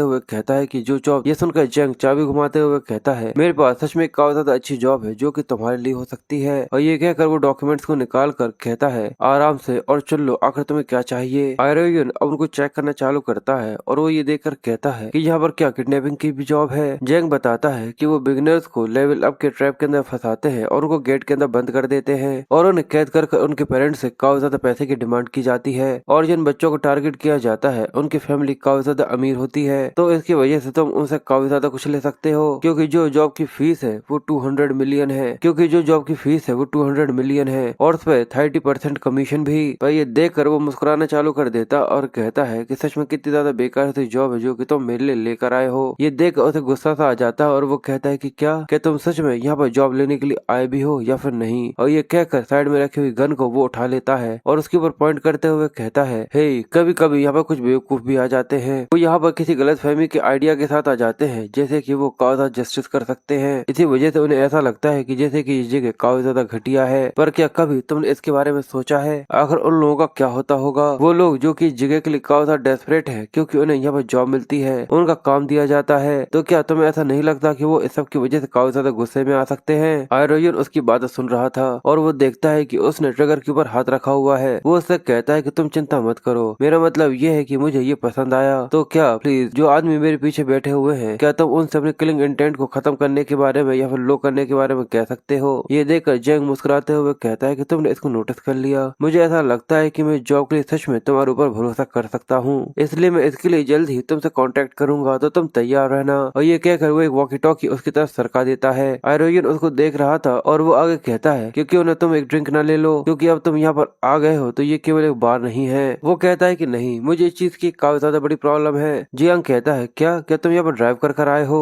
वो कहता है कि अगर मैंने पी ली और मैं गलती से भी सो गया तो सभी लोग यहाँ पर मारे जाएंगे। और ये कहते हुए वो सच में काफी ज्यादा सीरियस लग रहा था। पर जैंग इस चीज को काफी ज्यादा मजाक में लेता है और कहता है कि सच में तुम्हारे अंदर बिल्कुल भी सेंस ऑफ ह्यूमर नहीं है, ये कोई इतनी ज्यादा बड़ी ऐसी चीज नहीं है, तुम अपने आप को काफी ज्यादा अच्छी तरीके से यहाँ पर शूट कर सकते हो। पर आयरोयन उससे कहता है कि ठीक है, पर अब मैं यहाँ से जा रहा हूँ। पर जियांग उसको देखते हुए कहता है कि ये लास्ट बूमर है जो कि मिडिल स्कूल डिल्यूजन के अंदर पड़ा, जो कि मिडिल स्कूल डिल्यूजन कॉम्प्लेक्स के अंदर है। अगर इसी तरीके से चलता रहा तो वो जल्दी ही मारा जाएगा। जिसके बाद सीन शिफ्ट होता है और हमें नांगयानजोन सिटी के डी रैंक गेट का सीन दिखाते हैं। दो गार्ड्स उसको गार्ड कर खड़े हुए थे, तभी एक पार्टी वहाँ पर आ जाती है जो कि उससे कहती है कि ब्रदर चल हो, हम लोग यहाँ पर आ चुके हैं। तो दूसरी पार्टी का च्योल उसकी तरफ देखते हुए कहता है कि होंग, तो तुम यहाँ पर आ गए हो। और वो अपने साथियों को हो के बारे में बताता है कि इस समय पर ये प्लेयर्स हम लोगों को ज्वाइन करने वाले हैं और ये बिल्कुल मेरे छोटे भाई बहन की तरह है, इसलिए प्लीज इन लोगों का काफी ज्यादा अच्छे तरीके से ख्याल रखना। और वो लोग उन लोगों के सामने झुकते हुए कहते हैं कि प्लीज हम लोगों का काफी अच्छे तरीके से ख्याल रखना। जिसके बाद वो होंग से पूछता है तो बताओ अगर तुम्हारे फर्स्ट फील्ड ऑपरेशन की वजह से तुम्हें कैसा महसूस हो रहा है। तो होंग हंसते हुए कहता है कि मैं बस थोड़ा सा नर्वस हूँ। चेल बताता है कि तुम्हें बिल्कुल भी नर्वस होने की जरूरत नहीं है, क्योंकि जो मेरे पार्टी मेंबर्स है वो मेरे साथ लगभग 3 साल से भी ज्यादा से हैं। इसी वजह से एक डी रैंक गेट कोई बड़ी चीज भी नहीं है। जिसके बाद वो अपने साथियों के बारे में बताना चालू करता है और यहाँ पर उनके बीच में हमारा आयरोयन भी एक था और वो उनके बारे में कहता है कि ये वंडरर्स हैं। ये सुनने के बाद उनकी पार्टी काफी ज्यादा हैरान हो जाती है। तो चियल उससे कहता है कि ये सभी मार्शल आर्टिस्ट हैं, तो तुम इनकी चिंता मत करो, क्योंकि ये लोग भी लगभग मेरे साथ 3 साल से भी ज्यादा से हैं। ये सुनकर वो कहता है कि अच्छा, तो प्लीज हम लोगों का ख्याल रखना। आयरोयन ये देखकर सोचता है कि नर्वस होना तो पूरी तरह से नेचुरल है, क्योंकि जो वंडरर्स होते हैं वो नार्सिसिस्ट होते हैं और वो ऐसी चीजें करते हैं जो कि गैंगस्टर के डीमंस की तरह ही होते हैं। इसी वजह से भले ही ब्लैक मार्केट के अंदर ही क्यों ना हो, पर उस आदमी ने मुझे किसी वंडरर की तरह ही इंट्रोड्यूस करवाया था। पर वो उसकी पार्टी को देखकर थोड़ा सा कंफ्यूज था और वो कहता है कि पर ऐसा लगता है कि उन लोगों में से कोई ऐसा भी है जो कि इतना सरप्राइज नहीं है। और उसकी आंखें एक लड़की के ऊपर आकर खड़ी हो गई थी और वो उसको देखकर कहता है ऐसा लगता है कि मैंने उसे पहले ही ढूंढ लिया है। और ये कहते हुए वो सच में काफी डरावना सा लग रहा था। अब सबके सब गेट के अंदर आ चुके थे जहाँ पर उन लोगों ने एक दिन बिता लिया था और अब वो कैंप लगाकर बैठे हुए थे। मिंग हायुक से कहता है कि तुम्हारा बहुत बहुत शुक्रिया, तुम्हारी वजह से मैंने सच में कई सारे एक्सपीरियंस पॉइंट्स को कमाया है। हायुक कहता है तो बताओ आखिर बस में सवारी करना भी सच में काफी ज्यादा औसम था, मैंने बिल्कुल सही कहा ना। पर वो आगे कहता है कि हुआयंग, लगता है कि हम लोग कल खुद से भी वहाँ पर हंट कर सकते हैं। तो उसका दोस्त कहता है क्योंकि हम लोग यहाँ पर हमारे पेरेंट्स से छुप कर आए हैं, क्योंकि तुमने हम लोगों से कहा था कि हमें यहाँ पर रियल कॉम्बैट एक्सपीरियंस गेन करने को मिलेगा। हायुक कहता है कि तुम इसकी चिंता मत करो, मैंने हर एक चीज के बारे में पहले ही प्लान कर रखा हुआ है। हम लोग वहाँ पर जाकर हंट करेंगे जहाँ पर तुम जितने ज्यादा सेफ हो सकोगे उतने ज्यादा कहीं नहीं होगे। और वो मिंग के पास आकर कंधे पर हाथ रखकर कहता है कि कल तुम सच में आखिरकार कुछ अच्छे से एक्शंस को टेस्ट करने वाले हो, इसलिए जाकर अच्छे से आराम करो। मिंग ये सुनकर हंसते हुए कहता है कि सच में मुझे लगता है कि हम लोग तुम्हारे ऊपर काफी ज्यादा भरोसा कर सकते हैं। जिसके बाद वो सभी के सभी कैंप के अंदर चले जाते हैं। पर जो हायुंग था और उसका साथी था उसके चेहरे पे एक अजीब तरीके की क्रीपी सी स्माइल आ जाती है। ये देखकर ऐसा लगता है जैसे कि उन लोगों के दिमाग में एक अलग तरीके की खिचड़ी पक रही है, जिसके बारे में हमें आगे जाकर जरूर पता चलेगा। और वो कहता है कि बिल्कुल हाँ, इसी तरीके से हम पर भरोसा करते रहो। और दूसरी तरफ आयरोयुन बैठा हुआ था, जहाँ पर वो लड़की उसके पास आ जाती है, जो कि उससे कहती है कि मैं तुम्हारे साइड में आकर बैठ सकती हूँ। पर वो उसको देखकर फिर से अपनी आंख नीचे कर लेता है और उससे कुछ भी नहीं कहता। वो लड़की आकर चुपचाप तो उसके साइड में बैठ जाती है और कहती है कि तुम एक वंडरर हो। मैंने बिल्कुल सही कहा ना, अगर तुम एक मार्शल आर्टिस्ट हो तो आखिर तुम्हारे लेवल क्या है, क्योंकि आज की फाइट के अंदर तुमने जरा सा भी कदम आगे नहीं बढ़ाया था और न ही कुछ किया। आयरोयुन कहता है क्या तुम्हें ये नहीं पता कि ये काफी ज्यादा रूड है कि अगर तुम किसी मार्शल आर्टिस्ट से उसकी लेवल के बारे में पूछो। वो कहती है अच्छा, मैं अभी भी एक न्यूबी प्लेयर हूँ, इसलिए मुझे इसके बारे में ज्यादा नहीं पता। और वो सोचती है कि ये यहाँ पर थोड़ा बहुत फ्रस्ट्रेट होने तक का प्रेटेंड नहीं कर रहा है, ये काफी ज्यादा ऑब्वियस है। पर ये चीज तो पूछते तो ठीक होगी ना अगर मैं तुमसे तुम्हारा नाम पूछूं। ये सुनकर वो उसकी तरफ देखता है। उसकी नजरों की वजह से वो लड़की काफी ज्यादा घबरा जाती है, पर फिर वो मुस्कुराते हुए अपना नाम बताता है कि मेरा नाम आयरोयुन है। ये सुनकर वो कहती है कि अच्छा, पर वो सोचती है कि आयरोयुन ये नाम पता नहीं किसी वजह से पर मुझे काफी ज्यादा सुना सुना सा लग रहा है। पर तभी उसकी एक दोस्त वहाँ पर आ जाती है, जो कि उससे कहती है अब मेरे यहाँ पर देखने की बारी आ चुकी है, इसलिए तुम जाकर वहाँ पर आराम कर सकती हो, मैं बाहर बैठकर सभी के ऊपर निगरानी रखूंगी। ये सुनकर वो कहती है कि ठीक है। और फिर वो आयरोयुन से कहती है कि भले ये हम लोगों की छोटी सी बात थी, पर मुझे तुमसे बात करके काफी अच्छा लगा। और ये कहकर वो वहाँ से जाने लगी थी। और वो सोचती है इसको देखकर ऐसा लगता नहीं है कि ये कोई बुरा इंसान है, पर फिर भी एक अजीब सी फीलिंग है, ना जाने क्यों। जिसके बाद सीन शिफ्ट होकर अब हमें अगले दिन सुबह का सीन दिखाते हैं, जहाँ पर वो सभी मॉन्स्टर हंट पर लगे हुए थे। हायुक एक मॉन्स्टर को मार रहा था, जहाँ पर उसका साथी उससे कहता है कि नहीं, लगता है कि अब समय हो चुका है गेट के बंद होने का। इसलिए वो मिंग से कहता है कि गेट लगभग बंद होने वाला है, इसलिए अगर तुम अभी यहाँ से नहीं गए तो हम लोग सबसे पहले यहाँ के बॉस को खत्म करना होगा, उसके बाद ही हम यहाँ से बाहर जा सकते हैं। इसलिए मुझे ऐसा लगता है कि हम लोग को रियल एक्शन के लिए एम अगली बार करना चाहिए। पर ये सुनकर वो चिल्लाते हुए कहता है पर क्या हम लोग सच में तुम्हारे साथ बॉस के पास नहीं जा सकते? हायुंग, क्या बॉस से लड़ना तुम्हारे लिए सच में इतना ज्यादा आसान नहीं होगा? वो कहता है कि ये सच है कि मैं उसे हरा सकता हूँ। वो कहता है कि बिल्कुल मैं उसको हरा तो सकता हूँ, पर मैं बस यही सोच रहा हूँ कि कहीं इसकी वजह से तुम घायल ना हो जाओ। वो कहता है कि हायुक, मैं एक प्रॉपर प्लेयर बनना चाहता हूँ, अगर मैं हर बार इसी तरीके से हर एक चीज से डर कर भागता रहूंगा तो आखिर मैं ताकतवर कैसे हो पाऊंगा? इसलिए प्लीज मेरी चिंता करना बंद करो और हम लोग मिलकर बॉस को हराने के लिए चलते हैं। हायुंग कहता है कि तुम सच में इस चीज के लिए पूरी तरह से सीरियस हो? तो वो कहता है कि बिल्कुल। पर उसके चेहरे पे एक अजीब तरीके की स्माइल आ गई थी और वो कहता है कि मछली जाल में फंस चुकी है। वो कहता है कि ठीक है, अगर यही तुम्हारी प्लेयर स्पिरिट है तो क्यों ना तुम सबसे पहले उन लोगों का सामना करो। और उसके पीछे से कई सारे बड़े बड़े मॉन्स्टर्स आ रहे थे। ये देखकर वो लोग काफी ज्यादा स्पिरिट्स के साथ कहते हैं कि क्यों ना बस हमारा वेट करो। और उसकी पूरी की पूरी टीममेट्स अपने पूरे हथियार पड़ियार के साथ उन सभी के ऊपर हमला करना चालू कर देते हैं। और ये देखकर हायो की टीम के चेहरे पर एक अलग तरीके की स्माइल आ रही थी। जिसके बाद दिखाते हैं कि थोड़ी ही देर के बाद गेट बंद हो जाता है और जो पोर्टल था वो पूरे से गायब हो चुका था। और मिंग को यहाँ पर मॉन्स्टर से लड़ने में काफी ज्यादा दिक्कत आ रही थी, जहाँ पर एक अटैक की वजह से उसकी तलवार छूट जाती है और वो बेचारा जाकर नीचे जमीन पर गिर जाता है। वो कहता है कि ये उससे काफी ज्यादा स्ट्रॉन्गर है जितना मैंने इसके बारे में सोचा था। इसलिए वो घबराते हुए चियोल या फिर हायुक से कहता है कि प्लीज आकर मेरी मदद करो। तो वो कहते हैं कि यहाँ पर भी काफी ज्यादा मुसीबत आ रही है, इसलिए तुम्हें अकेले ही वहाँ पर सब कुछ संभालना होगा। मिंग ये देखकर बहुत बुरी तरीके से घबरा जाता है और जैसे ही वो मॉन्स्टर अपने बड़े से हथियार के साथ उसके ऊपर हमला करता है, ये देखकर वो बहुत बुरी तरीके से डरकर कहता है कि डेविड, मुझे ऐसा लगता है कि अब मेरे पास इसको इस्तेमाल करने के अलावा कोई और चॉइस नहीं है। और वो अपने पास एक स्क्रोल निकाल कर उसके सामने लाकर उसे जला देता है और कहता है कि फायर स्ट्राइक। इसकी वजह से वहाँ पे काफी ज्यादा पावरफुल फ्लेम निकलती है, जिसकी वजह से वो 4 से 5 मॉन्स्टर्स एक ही बार में जलकर वहाँ पर खाक हो जाते हैं और मर जाते हैं। पर ये देखकर वो काफी ज्यादा हैरान था और हंसते हुए कहता है कि अच्छा है। पर तभी वहाँ पर हायुक आ जाता है, जो कि उससे कहता है कि मिंग, क्या तुम पूरी तरह से ठीक हो? फिर वो उसके पास आ गया था और कहता है कि मुझे माफ करना, मैं तुरंत यहाँ पर आकर तुम्हारी मदद नहीं कर पाया, क्योंकि वहाँ पर भी सच में काफी ज्यादा मॉन्स्टर्स थे। पर तुम्हारी काफी ज्यादा अच्छी किस्मत है कि तुम्हारे पास हाई रैंकिंग स्क्रोल्स थे। वो कहता है कि हाँ, मेरे डैड ने कहा था कि जब भी काफी ज्यादा एक्सट्रीमली डेंजरस सिचुएशन हो तो तभी इसको इस्तेमाल करना चाहिए, पर मैं केवल एक समय पर इसे एक इस्तेमाल कर सकता हूँ। वो कहता है तो क्या अब तुम्हारे पास इस तरीके का कोई भी आइटम नहीं है? मैंने बिल्कुल सही कहा ना? वो कहता है कि हाँ, ये सच में काफी ज्यादा एक्सपेंसिव होते हैं। हायुक ये देखकर उसके सामने एक लेटर जैसा करते हुए कहता है कि सच में ये काफी ज्यादा रिलीफ है। वो कहता है कि आखिर ये क्या है? पर तभी वो एक स्पेल का इस्तेमाल करता है कि बाइंड, जिसकी वजह से कई सारी रस्सियां होती हैं जो कि यहाँ पर मिंग को पूरी तरह जकड़ लेती हैं। इसकी वजह से वो काफी ज्यादा हैरान था क्योंकि उसको यहाँ पर पूरी तरह जकड़ लिया गया था। वो कहता है कि हायुक, आखिर अचानक ही तुम यहाँ पर ये सब क्या कर रहे हो? और वो देखता है कि उसके जितने साथी थे उन सभी को भी यहाँ पर पकड़ लिया गया था।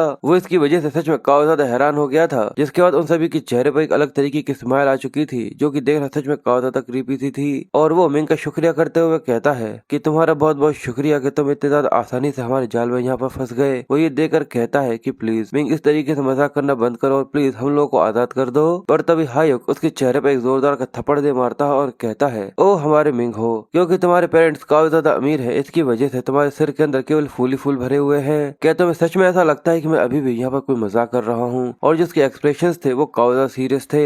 जिसके बाद वो आगे कहता है, तो चलो इस चीज को मैं तुम्हें समझाना चालू करता हूँ। इसके लिए सबसे पहले मैं तुम्हारे कान को काटने से चालू करूंगा। ये सुनकर वो घबरा गया था और जैसे ही वो अपनी तलवार उसके कान पर रखता है वो कहता है कि रुक जाओ, पर वो कुछ कर पाता उससे ही पहले वो लड़की जिसका नाम युन है वो वहाँ पर आ जाती है और उसने उसके एक साथी को यहाँ पर घायल कर दिया था। ये देखकर हायुंग काफी ज्यादा हैरान हो गया था और वो ये देखकर कंफ्यूज होते हुए जल्दी से उसकी तलवार से अपनी तलवार को टकराते हुए अपने आप को यहाँ पर बचाना चालू कर देता है। वो कहता है कि आखिर तुमने मेरे मैजिक को इस तरीके से कैसे तोड़ दिया? वो कहती है, तो बताओ आखिर मुझे क्या करना चाहिए था? और उसकी जो तलवार थी उसके ऊपर ऑरा दिख रहा था। ये देखकर वो समझ जाता है कि ये एक ऑरा यूजर है। जिसके बाद युन उसे पीछे की तरफ धकेल देती है और वो कहता है कि अच्छा यार तुम एक मार्शल आर्टिस्ट हो, इसी वजह से वो मैजिक तुम्हारे ऊपर बिल्कुल भी काम नहीं करा, पर जो मेरी इन्फॉर्मेशन थी उसके हिसाब से तो तुम एक प्लेयर होनी चाहिए। पर वो कहती है, तुम्हें देख ऐसा नहीं लगता कि तुम सेकंड रैंक के डी रैंक प्लेयर हो और ना ही कोई फर्स्ट रैंक के सी रैंक प्लेयर। पर तभी पीछे से एक दूसरा वॉन्डरर आ जाता है जो कि उससे कहता है कि एम्प्लॉयर पीछे हट जाइए, एक मार्शल आर्टिस्ट को दूसरे मार्शल आर्टिस्ट को हैंडल करने दीजिए। और उसके शॉर्ट ऑरा को देखकर ऐसा लगता है कि वो बिल्कुल मेरी ही तरह शॉर्ट यूजर है।